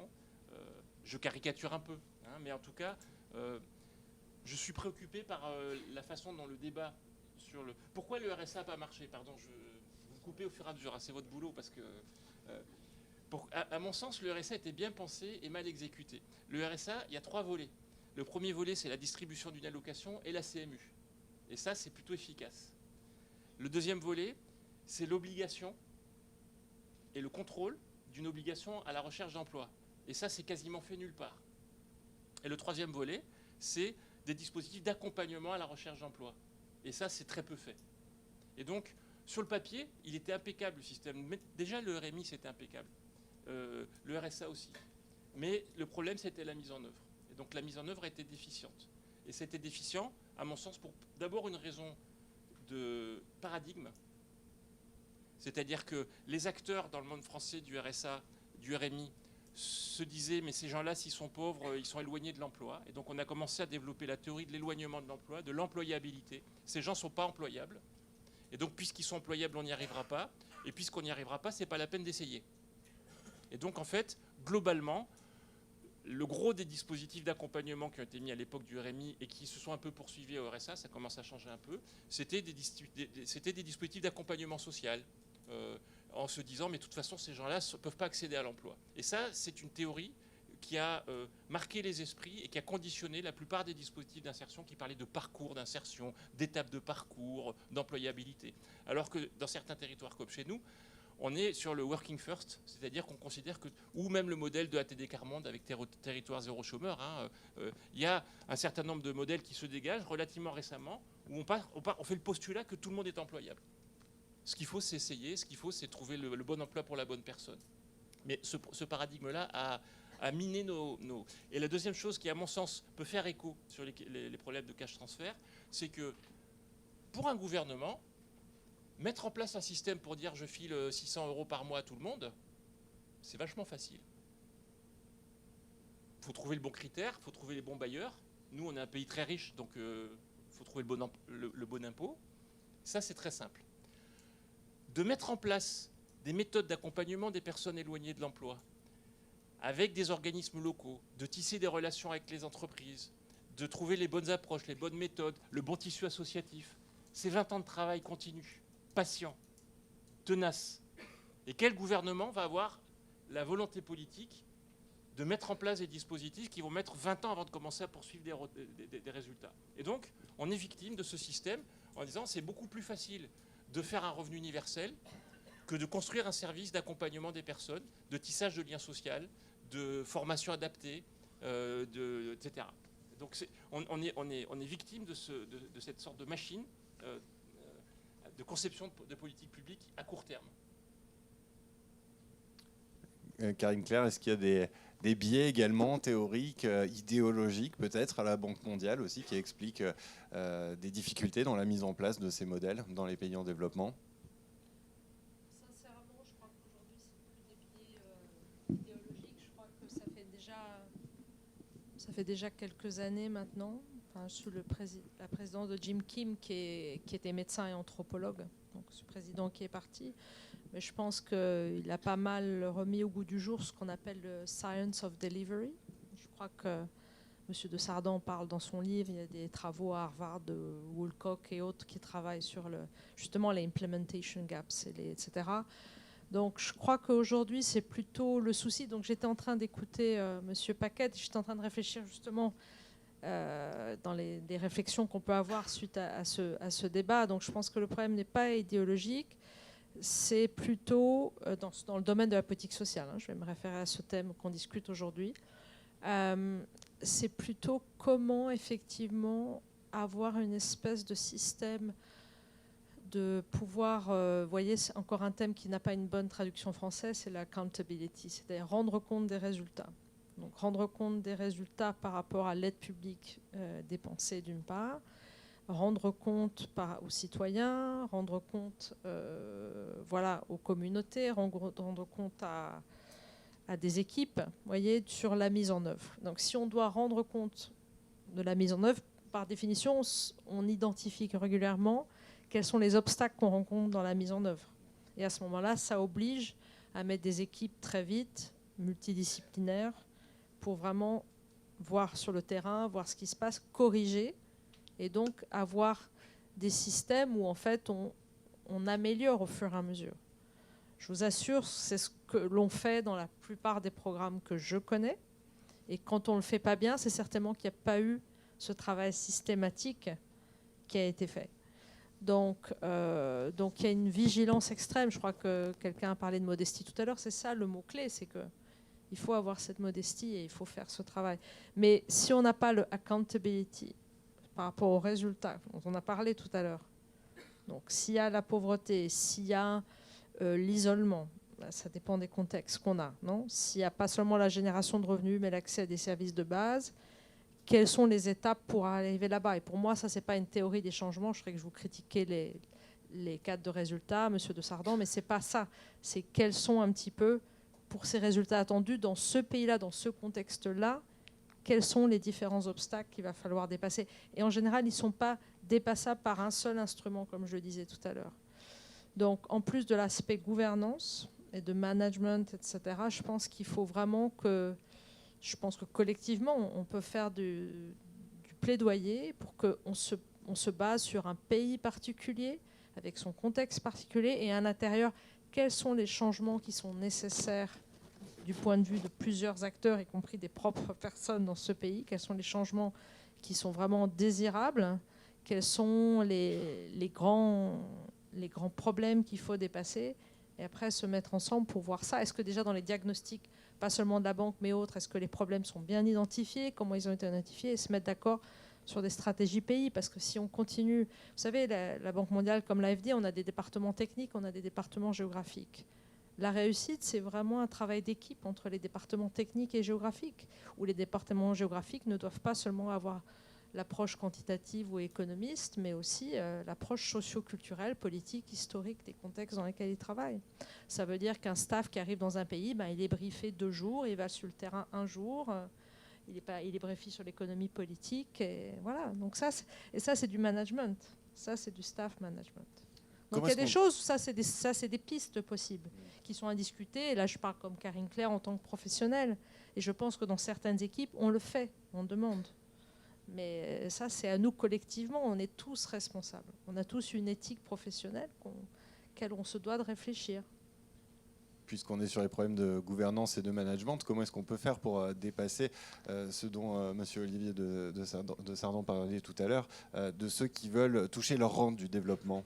C'est bien compliqué et je pense que la réforme du service public, c'est très important. Je pense que les fonctionnaires dans plusieurs pays qu'on a évoqués sont très très mal payés. Malgré le fait qu'ils ont fait plusieurs études. Dans d'autres pays, ils sont très bien payés relativement aux autres, avec des systèmes de retraite incroyables et donc ils ne sont pas du tout motivés pour chercher du travail dans le secteur privé ou ailleurs. Et donc tout le monde veut y aller et donc il y a des gros problèmes d'ailleurs donc ça c'est... Mais la réforme du secteur public, ça c'est... Et comprendre le secteur public en Afrique, ça c'est un autre sujet. Ce n'est pas le sujet qui nous occupe, mais c'est lié. On ne peut pas travailler sur le capital humain et sur l'aspect social si on ne travaille pas sur les problèmes de gouvernance et de fonction publique. On ne peut pas traiter ces sujets de manière isolée. Est-ce que nos équipes sont équipées pour travailler ça seules? Non. Donc l'approche pays, je pense que c'est vraiment l'approche adéquate.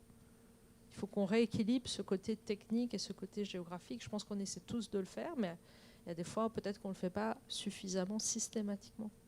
Est-ce qu'il faut en conclure que les anthropologues n'arrivent pas à se faire suffisamment entendre?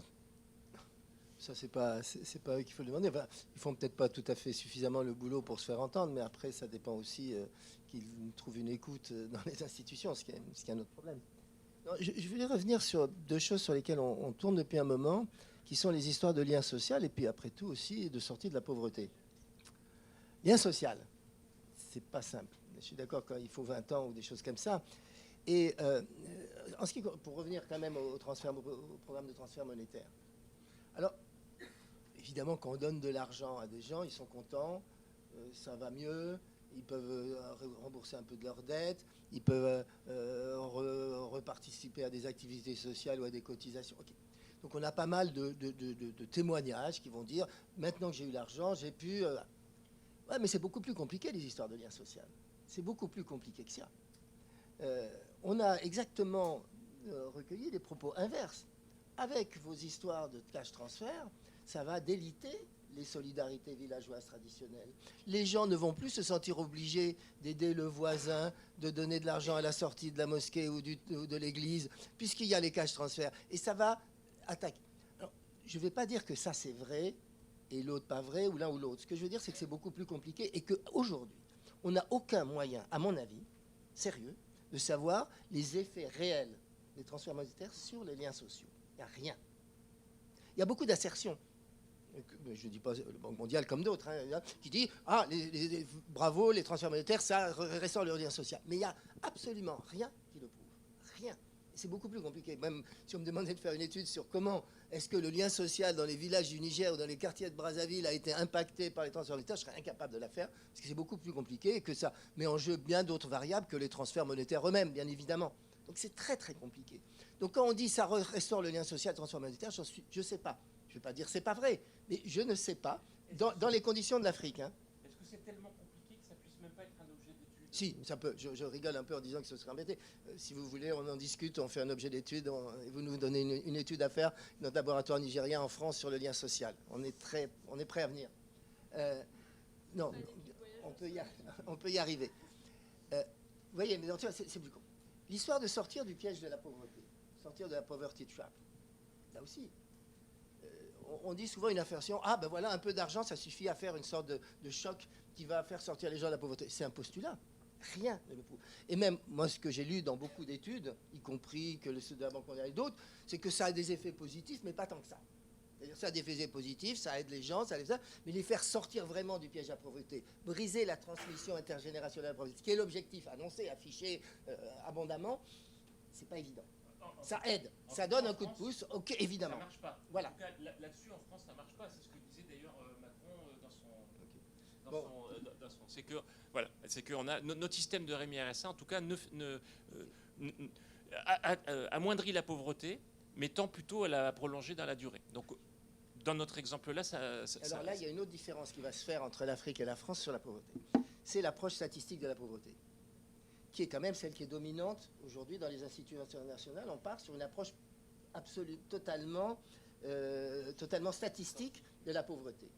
Et d'ailleurs, les transferts monétaires dans leur politique en Afrique sont liés de façon étroite dans la politique de la banque pour essayer de créer des registres sociaux unifiés, c'est-à-dire un appareil statistique national dans les différents pays africains qui permettrait d'avoir un registre où on saurait sur un clic quels sont tous les pauvres de tel département, tous les pauvres de machin, et qui pourrait servir à tous les bailleurs de fonds, qui pourrait servir à tous les ministères pour alimenter des aides à partir d'un registre social unique. C'est vraiment associé très étroitement aux filets sociaux de la Banque mondiale, pas au cash transfert humanitaire et tout, c'est autre chose. Hein. Mais c'est extrêmement compliqué cette histoire dans les conditions de nos pays en Afrique. L'histoire d'approche statistique de la pauvreté. Comment vous voulez le faire? D'abord, elle est basée sur le ménage. Le ménage lui-même n'est pas une unité stable.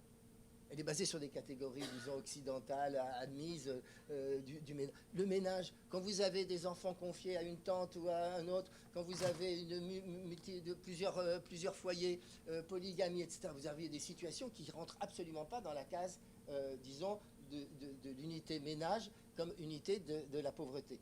Deuxièmement, vous avez énormément de situations où les gens sont dans la pauvreté un jour. Je veux dire, 3 mois après, ils sortent un peu des catégories statistiques de la pauvreté. Ils y rentrent, ils y reviennent. Donc, on a une instabilité de la catégorie pauvreté qui ne correspond pas du tout aux catégories statistiques.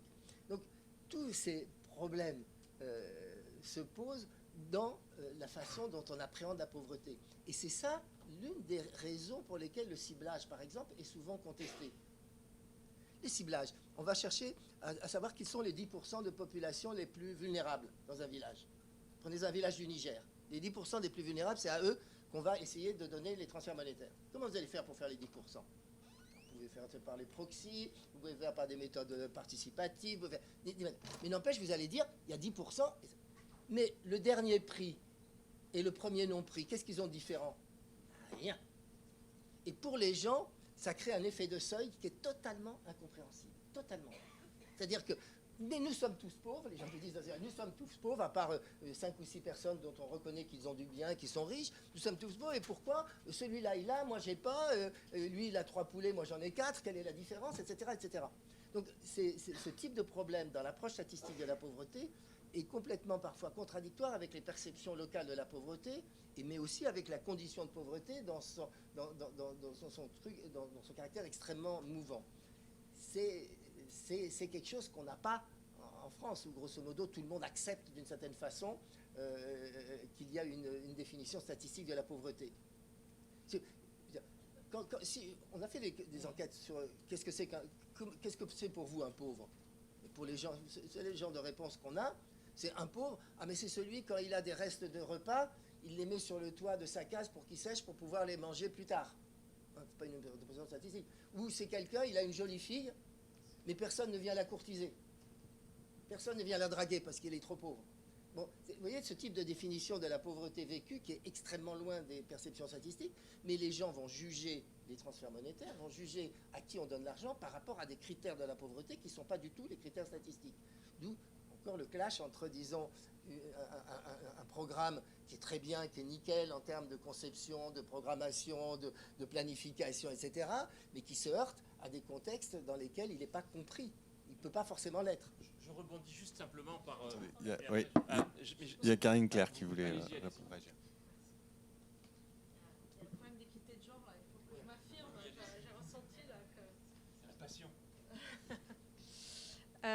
Non, je voulais juste aussi apporter certains éléments quand même de nuance un petit peu dans ce que vous disiez. Je crois que c'est important pour nous.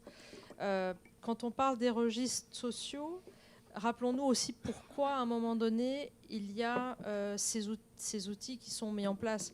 Parce que le constat quand même qui est fait, et je veux dire, c'est qu'à un moment donné, le niveau de couverture des programmes de lutte contre la pauvreté, et je vais parler des transferts monétaires, comme c'est indiqué dans le livre, les effets dans plusieurs pays africains sont notés, mais la couverture reste faible. Donc je voulais juste, maintenant vous n'êtes peut-être pas convaincus, mais comme on a une audience plus large, là quand même le schéma plus large, c'est que ce qu'on veut, c'est quand même contribuer à cette réduction de la pauvreté. Et pour aller à l'échelle, ce qu'on veut vraiment, c'est essayer d'éviter la fragmentation des différentes aides. Dans certains pays, pas tous, dans certains pays, il y a une multiplication effectivement de ces voyageurs qui viennent avec différents fonds et qui vont dans la même région et qui font exactement la même chose. Donc, je veux dire, la valeur ajoutée d'une photographie qui devrait être dynamique, tout à fait d'accord avec vous, de la pauvreté et de la vulnérabilité, même si c'est un outil qui doit être perfectible, c'est un outil qui est extrêmement puissant aujourd'hui. Et même dans certains pays africains où il y a un bon tôt au niveau de certaines nouvelles technologies. C'est quelque chose qui peut être transparent, accessible et qui peut éviter à ce qu'il y ait cette multiplication de donneurs. Quand il y a eu le tremblement de terre en Haïti, on s'est tous rendu compte, et moi j'étais sur le terrain, que les ONG et les comédiens, les grands shows, etc., qui venaient après le tremblement de terre, ils avaient donné plusieurs fois aux mêmes familles, hein, alors qu'il y avait des familles qui n'avaient rien reçu. Pourquoi ? Parce que Haïti, le gouvernement haïtien, avait toujours refusé d'établir un registre social qui permettait de donner une certaine donnée à un moment donné photographique de où étaient les ménages les plus vulnérables. En Haïti, c'est pas très difficile, c'est vrai que c'est très pauvre. Mais dans les zones urbaines, il y a une grande diversité. Dans certaines zones rurales, c'est plus homogène.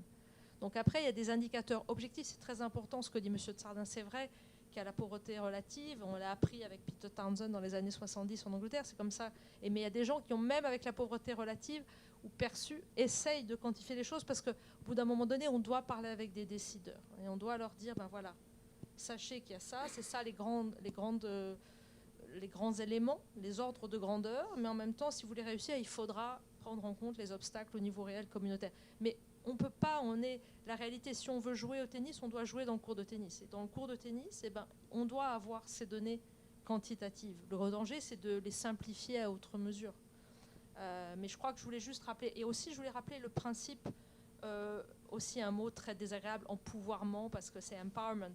Mais des gens au Pakistan, quand ils ont fait le registre social, parce qu'ils voulaient effectivement donner ces transferts monétaires dans certaines familles au Pakistan, il y a des femmes qui n'avaient jamais eu de leur vie l'accès à une carte d'identité, l'accès à un compte bancaire.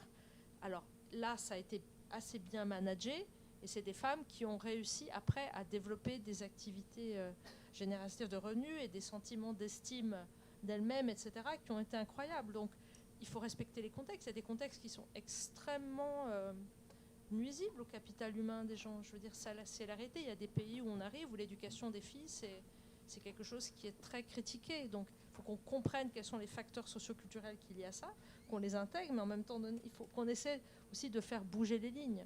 C'est pas parce que idéologiquement, je pense qu'on est convaincu, c'est parce que quand même, il y a un minimum de choses qu'on sait. On sait que la malnutrition d'un enfant est liée avec le fait que sa mère avait peut-être que 11 ans quand elle a porté cet enfant. Enfin, ça, je veux dire, c'est pas quelque chose de socioculturel. Donc, il y a des éléments, je crois, qu'il faut rappeler. Je crois qu'on peut pas juste faire une critique d'un instrument sans rappeler un petit peu un contexte un petit peu plus large dans lequel il est mis en place. Ça ne veut pas dire que les instruments sont parfaits, ça ne veut pas dire qu'il faut les améliorer, on est tout à fait d'accord.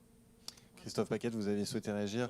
Non, Non. une réaction Alors, immédiate. d'accord, très bien. Alors, on va passer aux questions-réponses avec la salle. Est-ce qu'il y a une première question dans la salle? Allez-y, monsieur. Il y a un micro qui arrive juste derrière vous. Je m'appelle Armand Rioux de l'Argentais, je suis un retraité de la Banque mondiale et de l'AFD, donc je suis formaté sur les modèles voyageurs sans doute, mais je suis intrigué par une question. Pourquoi est-ce que, pour reprendre le discours la statistique de M. Olivier de Sardan, pourquoi est-ce que cette identification des pauvres est un problème en Afrique, soit que ce soit une manière de stigmatiser, soit qu'il y a un problème d'injustice, et pas en France? Est-ce que c'est une question de masse critique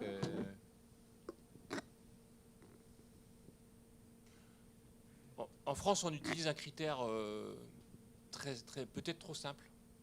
Peut-être on devrait se dire, est-ce que tu as 3 poules et 4 poules? Je ne sais pas.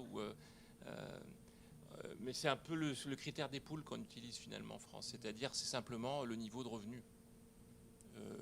Et donc, on est en mesure, puisqu'on est un pays bancarisé, les personnes, en fait, on déclare, c'est à partir des revenus déclarés par les personnes. Et donc on a un critère monétaire assez basique, qui malheureusement nous dit très peu sur les autres aspects, et notamment les autres dimensions de la pauvreté. Mais on se base simplement sur le critère monétaire. Donc en France, effectivement, on est dans un contexte dans lequel on peut à peu près mesurer le niveau de revenu d'une personne, et donc on va définir un seuil. Et à partir de là, ça peut déclencher des aides. Dans le débat actuellement sur le futur revenu universel d'activité, il y a un certain nombre de mouvements, notamment la Fondation Jean Jaurès, le collectif Alerte ou l'Observatoire des inégalités, qui prônent qui dit c'est très simple pour réduire la pauvreté en France. Le seuil de pauvreté, c'est 855 €. Et donc, il faut apporter un revenu garanti à 855 €. Toutes les personnes qui ont moins, on leur verse le complément pour que tout le monde, pour une personne seule. Après, il y a des indices en fonction de la composition des ménages. Hein, mais en fait, donc à ce moment-là, on se dit on va réduire la pauvreté. C'est très simple. Donc on voit vraiment, c'est même pas en 2 dimensions, c'est en une dimension. Pour réduire la pauvreté, il suffit de verser un complément pour que chaque personne ait au minimum 855 € par mois pour une personne seule.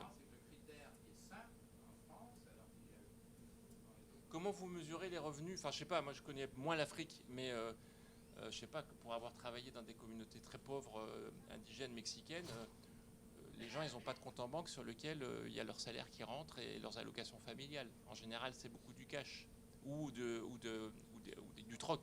Et donc, comment est-ce qu'on va mesurer un seuil de valorisation? Chez nous, on va voir son assistante sociale, on remplit un formulaire CERFA, où on fait ça en ligne maintenant, et puis on déclare qu'on gagne tant, et à partir de là, ça va déclencher des mesures. On est dans un système avec une bureaucratie évoluée. Les problèmes, juste pour répondre peut-être sur l'autre, parce que les problèmes qui se posent dans des pays, par exemple comme le Niger ou le Congo, d'abord la grande domination du secteur informel, qui est extrêmement peu appréhendable par statistique. Deuxièmement, au sein des bureaucraties, comment je vais dire ça, une certaine habitude de fabriquer les chiffres. Donc les chiffres ne sont pas fiables, ils sont fabriqués pour les besoins de la cause. À des tas, je pourrais citer 10 000 exemples dans 10 000 domaines dans lesquels on a travaillé, où les chiffres sont fabriqués par les fonctionnaires en fonction soit de leur profil de carrière, soit des intérêts locaux, soit de la pression des élites. Donc on a des chiffres qui ne sont pas fiables. Et puis, donc, tout ça rend extrêmement complexe. Je ne dis pas qu'il ne faut pas avoir l'ambition d'arriver un jour mais en faire une sorte de remède miracle, d'avoir aujourd'hui un appareil statistique puissant qui permettrait d'identifier les pauvres au Niger ou au Congo, pour moi, ça me semble actuellement plus de l'ordre du fantasme que de la réalité. Même si on arrive à quelque chose, ce sera tellement éloigné des réalités quotidiennes qu'on en est encore loin. Ça ne veut pas dire qu'il ne faut rien faire. Mais je veux dire, peut-être une chose, si je peux ajouter, qui renvoie aussi sur les solutions et sur qui est en mesure de ça.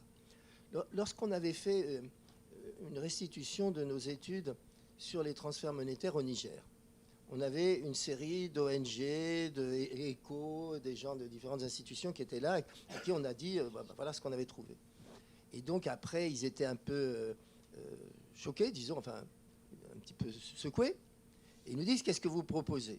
Dit, mais c'est pas nous, on ne peut pas proposer quelque chose, c'est vous qui êtes là-dedans. Nous, on n'est que des chercheurs, on n'est que des diagnostiqueurs, on n'est pas des prescripteurs, on n'a pas ce talent. Mais on a dit, par contre, on peut faire quelque chose. C'est, si vous voulez, la protection sociale. Aujourd'hui, officiellement, c'est l'affaire des mairies. Dans les systèmes de transfert monétaire, les maires sont court-circuités, que ce soit par les filets sociaux de la Banque mondiale ou par les ONG. En général, les maires sont la dernière roue du carrosse. Personne ne s'en occupe, alors qu'ils ont... On a dit, si vous voulez, nous, on connaît une bonne cinquantaine de maires au Niger, on a travaillé dans leur municipalité, on les a eu fait des séminaires avec eux, on les connaît bien. On peut vous mobiliser une vingtaine de maires sur les questions de protection sociale. Et à ce moment-là, si vous voulez, vous leur demandez qu'est-ce qu'il faut faire pour la protection sociale dans leur commune. Vous ne les réunissez pas pour que vous leur disiez ce que vous allez faire et ce que vous voulez faire, simplement pour les écouter. Écouter pour voir ce qu'ils peuvent dire sur la protection sociale. Je vous donne juste un chiffre qui fait réfléchir. Dans certaines mairies où on a travaillé, ce qui a été donné par l'ensemble des institutions diffusant des cash transferts dans une année, c'était 7 fois le budget de la commune. Quelque chose qui ne va pas. 7 fois le budget de la commune pour donner pour les 10% de population les plus vulnérables sur une commune qui a peu de moyens, etc. Or, c'est eux qui sont en charge normalement de ça. Et si, pour contourner ces fameux problèmes de ciblage, de machin, qui sont nécessaires dans une sorte de bulldozer de programme national, etc., si on passait aussi par les élus, si on passait par les maires. Enfin, ça, c'est peut-être aussi quelque chose qui peut être plus intéressant, parce qu'eux connaissent les contextes locaux, parce que les experts internationaux ou nationaux ne connaissent pas forcément. Excusez-moi. Non, c'est bon. Oui, merci. Je suis docteur Lebopé Matina, président de l'Association internationale pour la pauvreté indienne et assistance. je vous ai bien compris, mais nous n'avons vous abordé que le problème de l'Afrique. Alors, la pauvreté ne se limite pas qu'en Afrique. Quand on prend par exemple l'Asie-Pacifique, je pense qu'il y a plus de pauvreté et d'autres modèles expérimentaux et scientifiques qu'on pouvait élaborer pour mieux comprendre la spécificité de la pauvreté mondiale. Vous venez de dire, M. Christophe Paquette, que vous avez bien regardé que ces gens-là, on ne peut pas les aider. Donc, on ne peut pas faire autre chose, mieux vous les aider. Alors, vous venez de dire que pourquoi on aide? Parce qu'on a étudié en trouvant qu'on ne peut pas trouver une formule magique ou scientifique ou spirituelle pour mieux les aider, donc mieux vous les donner les aides financières. Mais on peut formuler autrement. Parce que pour radicaliser, ça c'est l'objectif de l'ODD onusien, qui montre comment radicaliser la pauvreté. D'abord, ça part par l'éducation, par la sensibilisation. Parce que vous pouvez donner de l'argent comme vous voulez, si la personne n'est pas sensibilisée, la personne n'est pas formée, éduquée, on n'arrivera jamais. Alors, quelle formule il faut faire pour mieux radicaliser la pauvreté? L'Afrique n'est pas l'exemple de la pauvreté. Même ici, il y a la pauvreté en Europe. Il y a eu des bouquins écrits pour ça. Partout en Amérique, il y a encore plus de pauvreté là-bas. Personne n'ose le dire pour des raisons politico-commerciaux et économiques. Mais en réalité, quelle formulation on peut faire pour radicaliser la pauvreté? Ça passe par l'éducation, par la formation, par la sensibilisation. Afin que nous arrivions tous à bon port. Je vous remercie. Alors, quelles sont les solutions au-delà du RSA pour la France? S'il y avait une solution facile. Quelles sont au moins les pistes pour peut-être remettre du lien dans social? Dans le cas, moi c'est toujours pareil, je parle de mon contexte à moi. Sans doute dans le cas français, alors on peut pas faire de réponse simple à une question complexe, hein, mais sans doute l'accompagnement à l'emploi dans le cas français et la possibilité d'avoir un accès à l'emploi, d'avoir des mises en situation professionnelle est sans doute la clé. ATD Carmonde dit quelque chose que je trouve intéressant parce que c'est aussi mon expérience dans le domaine, en tout cas dans le contexte français, sur la question de la formation. ATD dit c'est l'emploi qui conduit à la formation et pas le contraire. Et je trouve ça très vrai. En tout cas, ça m'a amené, moi, à me dire sur les populations avec lesquelles on travaille. Je ne parle pas des gamins qui vont à l'école, il faut qu'ils aillent à l'éducation avant d'aller à l'emploi. Mais pour les populations en difficulté avec lesquelles on travaille, c'est généralement l'emploi qui va conduire à la formation et pas le contraire. Pour plein de raisons, notamment parce que c'est des personnes qui, souvent dans leur jeunesse, ont vécu des expériences d'échec de formation. Et pour eux, formation est égale à échec. Et donc, la mise en situation professionnelle, l'accès à l'emploi permet ensuite d'avoir des formations continues, d'avoir une ouverture, un renforcement du pouvoir d'agir, comme on dit en bon français. Mais donc sans doute dans notre contexte français, alors encore une fois sans généraliser, hein, mais on a des progrès, on a des marges de progression très importantes sur l'accompagnement à l'emploi. On a des systèmes, voilà, on a des contextes paradoxaux. Ce que dit ATD avec son système territoire zéro chômeur de longue durée, qui se voudrait une formule pour éradiquer la pauvreté en France, hein, ils partent du constat qu'en France, on a un paradoxe, parce qu'on a beaucoup de chômage, on a beaucoup d'argent qu'on dépense pour compenser le chômage, pour indemniser le chômage, et on a beaucoup d'emplois, on a beaucoup de travail en tout cas, on a beaucoup de besoins non satisfaits. Et donc, comment est-ce qu'on peut arriver à trouver la formule magique ou spirituelle pour arriver à résoudre cette équation? C'est sans doute à chercher autour de modèles d'expérimentation, sans doute très locaux, parce qu'en France aussi, la situation rurale n'est pas la même que la situation urbaine. Les situations urbaines, selon les contextes, vont être encore différentes. Mais comment est-ce qu'on peut trouver des modèles d'expérimentation dans lesquels on va pouvoir rapprocher ces besoins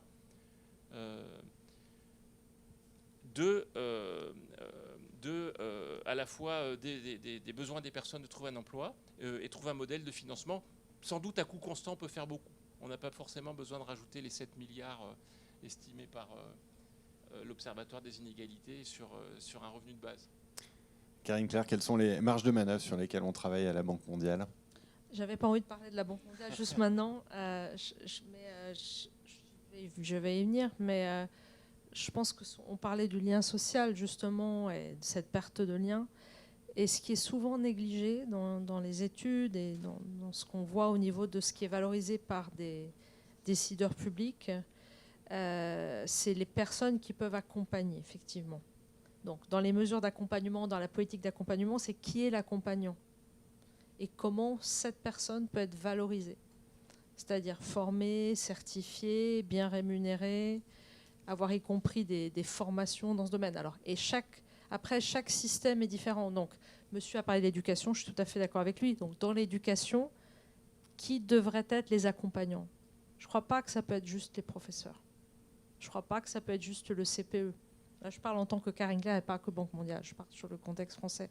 Comme on ne travaille pas sur la France, je le fais parce que j'ai un petit peu regardé cette réalité il y a longtemps. Mais donc, je pense que cette valorisation du lien pour les élèves qui vont être en situation de fragilité et qui pourraient décrocher, ça, c'est pas encore assez valorisé. Après, que la personne qui va accompagner cette situation puisse travailler en partenariat avec d'autres agents qui sont plutôt dans le social, dans la santé ou ailleurs, ou d'ailleurs travailler avec les maires dans la partie de la stratégie de la mairie là-dessus, c'est très important.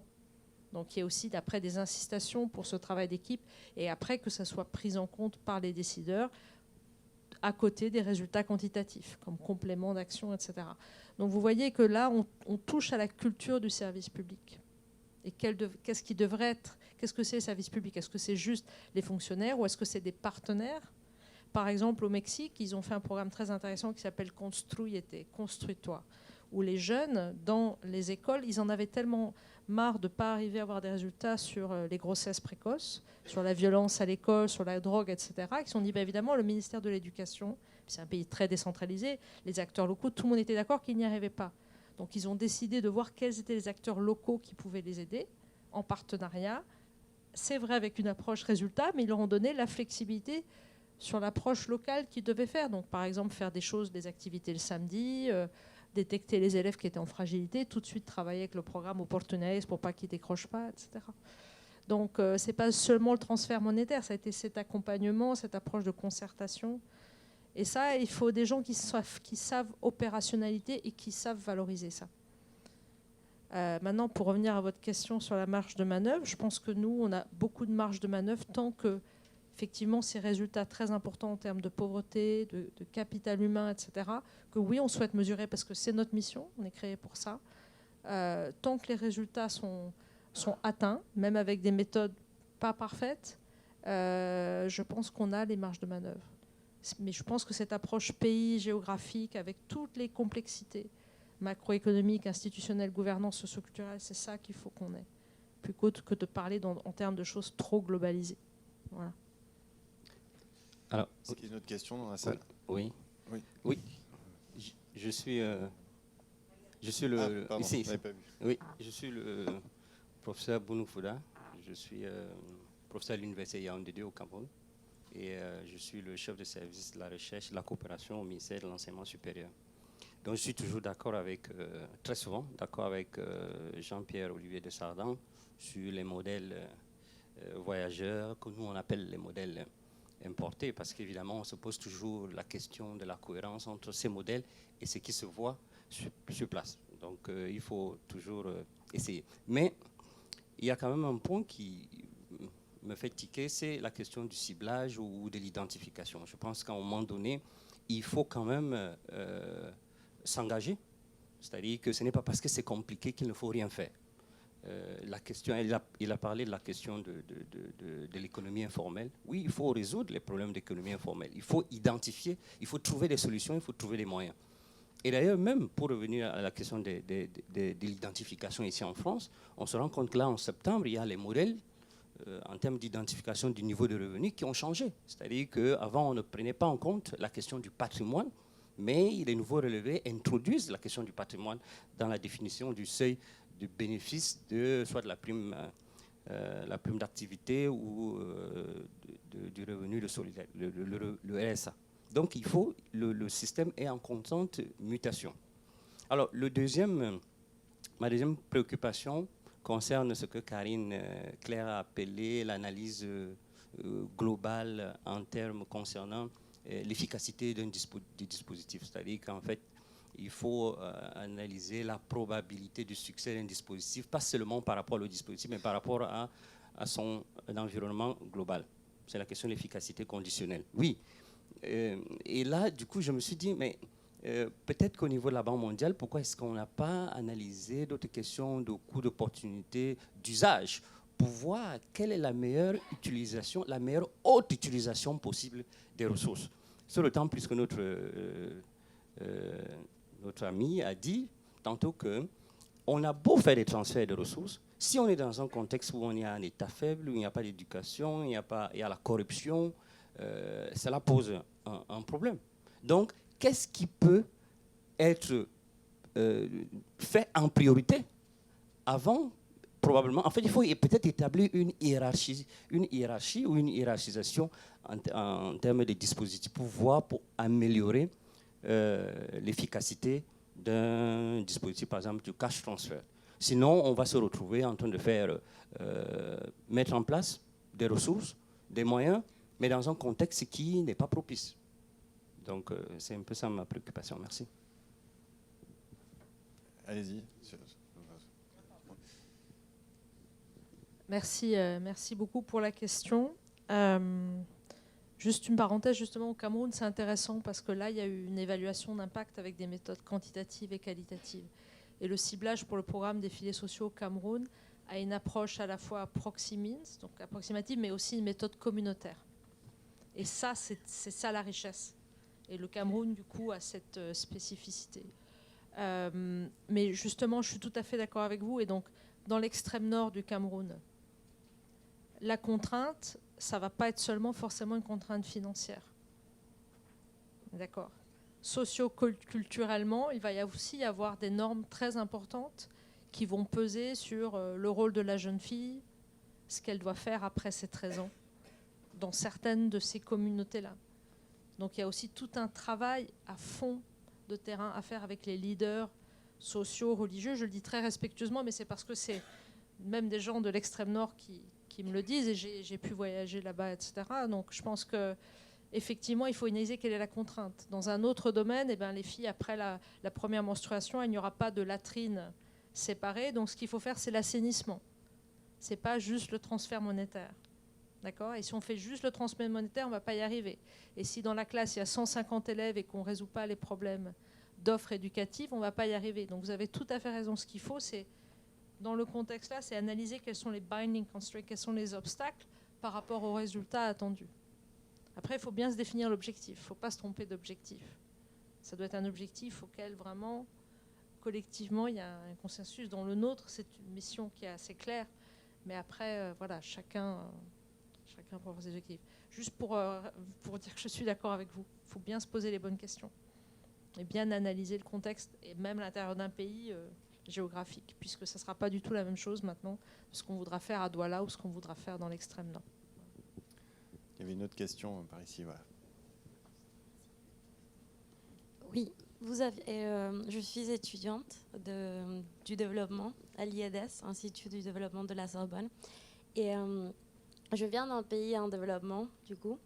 Et moi, ce que j'ai surtout observé dans mes expériences, c'est qu'il y a des très bons programmes, mais le problème, c'est l'implémentation et surtout le problème de la corruption.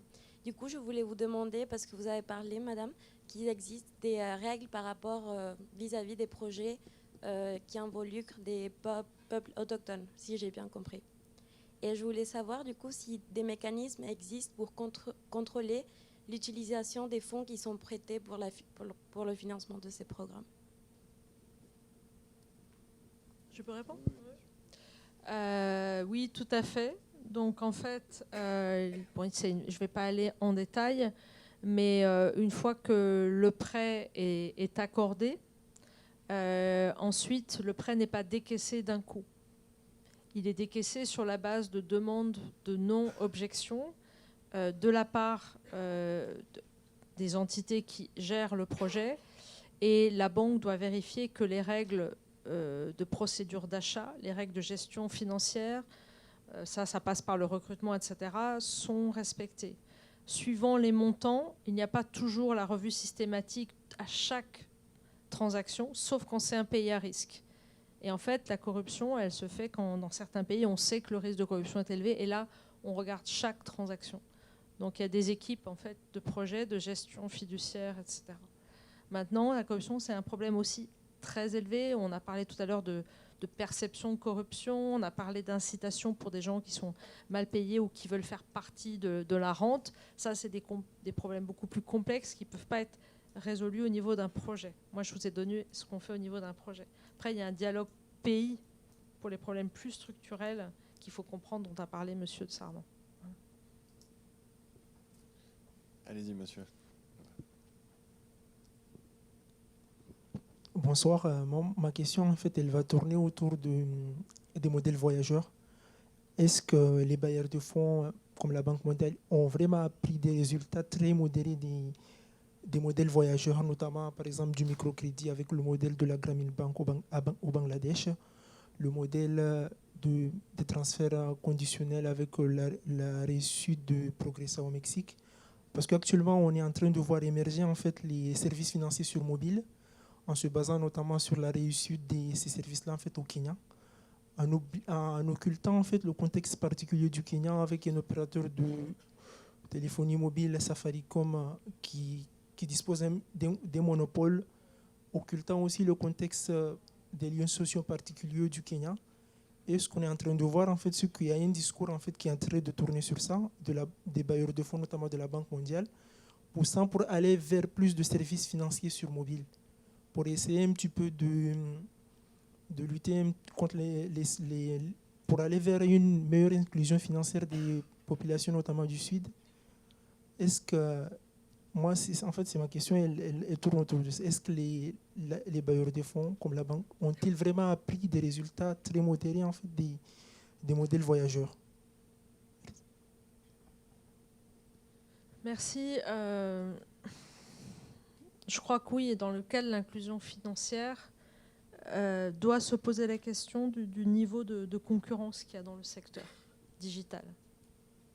C'est ça que vous avez dit. Vous avez dit qu'il y a un problème de monopole, n'est-ce pas? Si j'ai bien compris votre question. Oui, on essaie toujours de faire des... Ah, c'était plus large. Oui, la question Mais est comme plus c'est très large, large, en du fait. coup, voilà, je pense que ce que je disais tout à l'heure, excusez-moi, je pense qu'à chaque fois, on fait des études sur la mise en œuvre des différents projets dans différents secteurs, d'accord?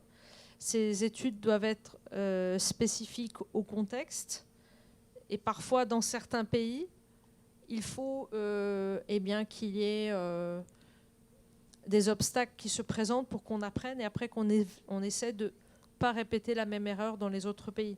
Donc quand il y a une dynamique qui émerge, enfin, rappelez-vous, dans les années 80, c'était la grande mode des fonds sociaux de développement. Bon, bah, au début, ils avaient une certaine approche. Après, on s'est rendu compte qu'ils ne devaient justement pas bypass, qu'ils ne devaient pas éviter les maires, qu'ils devaient justement appuyer les processus progressifs de décentralisation et puis de bottom-up, de travail par le bas. Mais au début, les premiers étaient standardisés, etc. Mais après, ils se sont améliorés. Les premiers transferts monétaires étaient très standardisés. Les autres essaient de s'adapter, justement, etc. L'inclusion financière, ce n'est pas mon domaine, ce que vous disiez sur les paiements mobiles, mais je pense que le potentiel est énorme. En termes de, justement, pour les gens d'avoir l'argent de manière transparente et sécurisée. Il y a énormément de gens, enfin, on a parlé tout à l'heure du Cameroun, il y a des endroits où il y a des gens qui sont attaqués parce qu'ils vont chercher du cash quelque part. Mais ça arrive dans plein de pays. Donc vous voyez, je pense qu'il faut... Ok, il y a eu un problème au Kenya spécifique que vous décrivez. Je ne suis pas familière avec ce problème-là. Je ne travaille pas sur le Kenya, mais je me renseignerai. Ah bon, j'ai pas compris la question alors. En fait, ça marche très bien au Kenya. Est-ce que, moi, la question que je me pose, en fait, est-ce que ça peut marcher dans d'autres contextes? Ah, ça marche assez bien. Et il y a beaucoup de pays où on s'intègre vers les paiements mobiles. Sauf quand il y a vraiment un problème de pénétration en termes d'accès, de réseau. Mais même maintenant, sans réseau, il y a des choses qui sont faites juste avec les téléphones portables. Et il y a un énorme potentiel en Afrique avec les réseaux de téléphones portables. Voilà, excusez-moi, j'ai mal compris votre question. Il est tard, je pense. On arrive au bout. Je crois qu'il y avait une question ici aussi, non? Par là? Oui, allez-y, monsieur. Bonsoir, je suis aussi étudiant à l'UEDES. Et moi, ma question, ça rejoint un petit peu celle du monsieur par rapport à l'utilisation de la technologie en fait, dans le cash transfer. Là, on parle de paiement mobile. est-ce qu'il va y avoir des nouvelles stratégies qui sont en place avec de la crypto-monnaie par exemple, ou des choses comme ça qui pourraient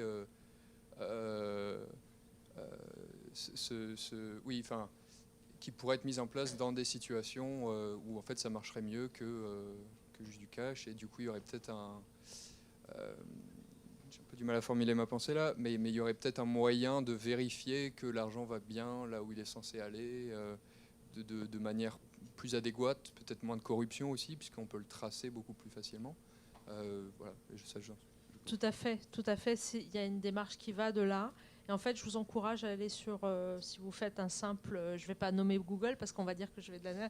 Vous nommez un site de recherche, n'importe lequel, et normalement, vous devriez trouver certaines publications, mais je veux bien laisser ma carte à la fin et puis vous diriger. Il y a des publications en ligne sur justement paiement mobile, inclusion financière, protection sociale, etc. Mais enfin, il y a beaucoup d'innovations qui sont en train de se faire. Et c'est très important pour la transparence, mais aussi en fait pour que certaines personnes qui n'avaient jamais eu accès à une épargne comme ça monétarisée, après du coup ont accès au microcrédit, alors qu'avant elles étaient bloquées. Donc ça on l'a vu, ça il y a vraiment un cercle vertueux qui s'est produit dans pas mal de contextes. Il faut le faire bien, il faut le faire comme d'habitude avec beaucoup d'analyse du terrain. C'est pas mon domaine d'expertise, mais je sais que mes collègues ont beaucoup travaillé là-dessus, sur les paiements digitaux, donc on peut vous passer ce genre de publication. Oui, bonsoir, je suis de la division de santé et protection sociale de l'AFD. Et j'avais une question sur le lien social. En fait, je me demandais si dans les pays en développement, finalement, ça ne délie pas le lien social dans la mesure où il y a une individualisation de la protection sociale, loin des logiques solidaires qui sont à la base des systèmes de protection sociale. Si il n'y a pas une dynamique qui se crée entre exclus et qui ne sont pas ciblés par le système, s'il y a une réticence des classes moyennes à participer dans un système qui ne va pas leur bénéficier, et surtout s'il n'y a pas une contribution à la mobilité sociale et surtout au niveau intergénérationnel.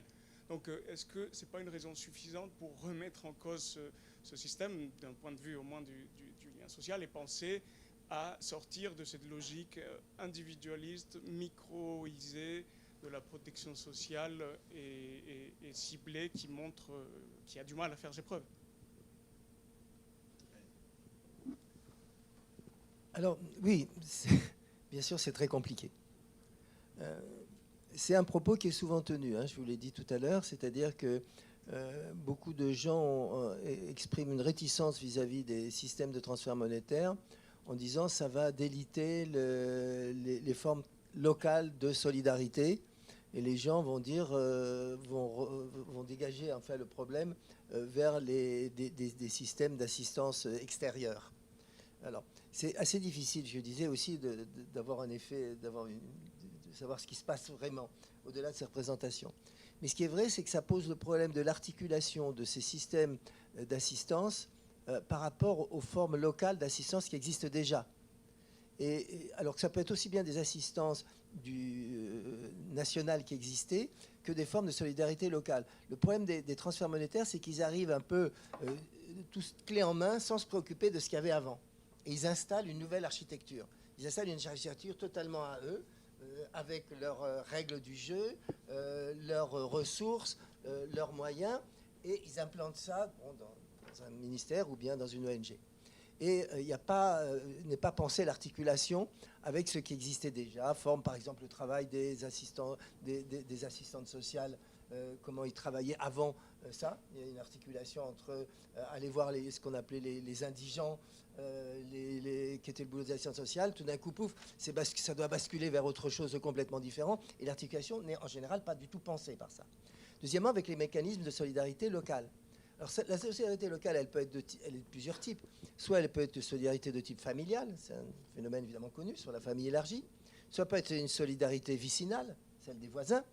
Et puis, il y a les formes de solidarité religieuse aussi. dans un pays comme le Niger ou les pays du Sahel. C'est important parce que c'est les destinataires de la zakat qui sont les bénéficiaires de l'aumône et qui sont des formes de solidarité. D'ailleurs, on voit parfois une critique des transferts monétaires en disant mais ils devraient prendre les orphelins, les veuves, etc., c'est-à-dire les attributaires de la zakat, plutôt que de prendre leur catégorie statistique. Donc vous voyez bien tous ces problèmes que peut poser l'articulation entre une mécanique très top-down qui arrive et les formes de solidarité, disons, locale. Le problème aussi qui est là-dedans, c'est que les formes de solidarité locale, les gens sont habitués à travailler avec, tandis que les règles du jeu qui arrivent par les cash transferts sont des règles du jeu importées, et je dirais même imposées en l'occurrence, parce qu'il n'y a pas de débat chez les bénéficiaires, au niveau local, sur les règles du jeu. Ce que Eleonore Ostrom appelle les règles constitutionnelles. Les règles constitutionnelles sont imposées par les projets. Elles viennent complètement top-down, par définition même. Et donc, ça arrive y compris même dans ce qu'on appelle les formes de participation communautaire. Je vous donne un exemple simple. Les agents des ONG au Niger arrivent en disant, vous allez classer, ça c'est la technique participative, vous allez classer la population en 4 catégories. On l'a traduit dans les langues locales. Et alors, il y a les nantis, il y a les un peu pauvres, il y a les pauvres et il y a les très très pauvres. Ça, c'est les 4 catégories. Et on demande aux gens de classer ça. Mais ce classement-là, on leur impose. C'est l'injonction participative, ce qui est une sorte de paradoxe. On impose ça parce que personne dans les villages que je connais ne s'est jamais amusé à classer les gens en 4 catégories comme ça. Ce n'est pas une classification qui existe. Les gens vont vous dire, il y a quelques très riches et puis il y a quelques très pauvres et puis le reste comme ça. Ce qui correspond d'ailleurs aux termes locaux. On invente des termes pour les obliger à classer en quelque sorte en 4 catégories. Ils ont seulement les très très pauvres qui auront droit au transfert monétaire. Les pauvres n'y ont pas droit. Les un peu pauvres, n'en parlons pas. Donc toutes ces catégories arrivent comme imposées. Comme imposer le fait que ça va être les femmes bénéficiaires. Alors effectivement, il y a des projets maintenant qui sont plus intelligents et qui vont adapter, mais dans la plupart des projets dans les pays sahéliens, on donne aux femmes, alors que les ressources en termes de vivres, d'achat de vivres, ce sont les hommes qui ont la gestion de ça. Et on donne pour des populations, pour par exemple une aide humanitaire en transfert monétaire, pour sortir des problèmes de disette, on donne l'argent aux femmes. Évidemment, ce qui se passe, c'est que dès que les gens de l'ONG arrivent, ont tourné le dos, les femmes vont remettre aux hommes. Enfin, toute une série de... C'est un des gros problèmes, c'est que les règles, toutes les règles qui sont liées au phénomène de transfert monétaire, que ce soit d'ailleurs par un paiement par téléphone, que ce soit par carte bancaire, comme parfois on l'invente, sont des règles qui sont toujours imposées aux gens. Ce que je disais, pourquoi est-ce qu'on ne prend pas le problème parfois à l'inverse? Quand je vous disais le cas des maires, c'était pour ça. Pourquoi est-ce qu'on ne donne pas un budget social aux maires pour les plus indigents pour les pauvres de leur commune, en laissant les communautés locales fixer les règles du jeu suivant lesquelles elles vont distribuer ça? Pourquoi pas? Est-ce que c'est tellement absurde? Puisque c'est exactement la même... Je pousse un peu le bouchon un peu loin, je ne suis pas en train de proposer que je n'ai pas un truc alternatif à dire. C'est simplement pour sortir du cadre mental du modèle voyageur et en disant qu'on peut partir simplement des structures locales, pas pour les laisser telles quelles, bien sûr, pour changer les choses, avancer, mais à partir de certaines règles du jeu local, à partir de certains rapports de pouvoir locaux, à partir de certaines normes sociales locales, pour essayer à partir de là de construire des choses. Pourquoi c'est toujours une série de règles imposées qui va avec les ressources y allant? Il y a toujours, on donne des ressources avec toute une série de règles d'accès totalement imposées qui ne sont jamais discutées avec disons les gens, les bénéficiaires ou les agents de terrain. Ça, c'est jamais. Si c'est discuté, ça, oui, on discute avec les élites politiques à la ville. D'accord, oui, on va discuter avec les... Non, je dis... Ah si. En 20 ans de banque, non, j'ai pas vu. Ah, moi, j'ai jamais...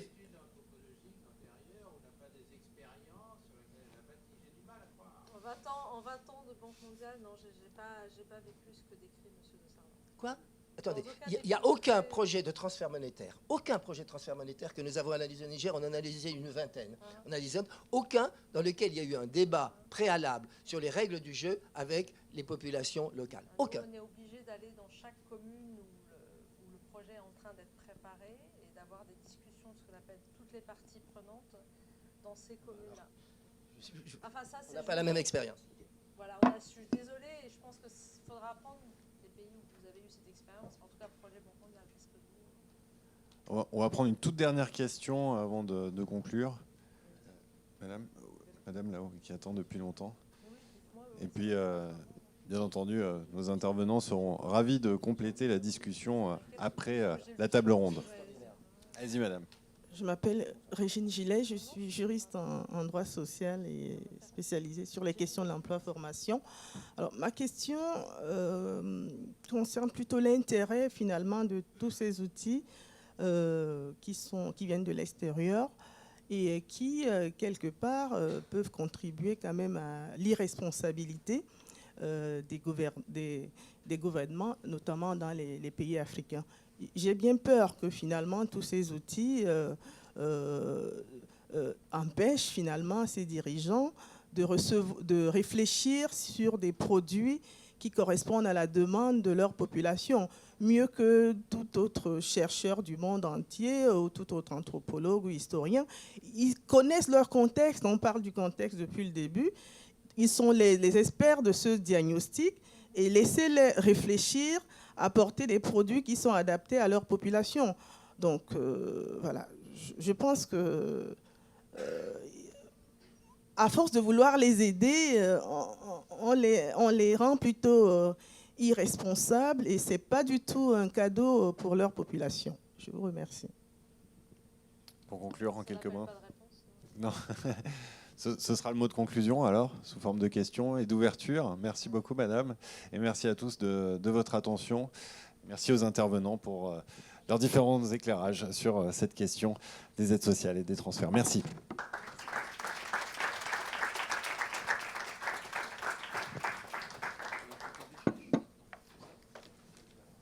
On a un temps d'échange ? On a un petit temps d'échange Il y a un petit cocktail juste à la sortie. Rendez-vous là-bas avec les intervenants.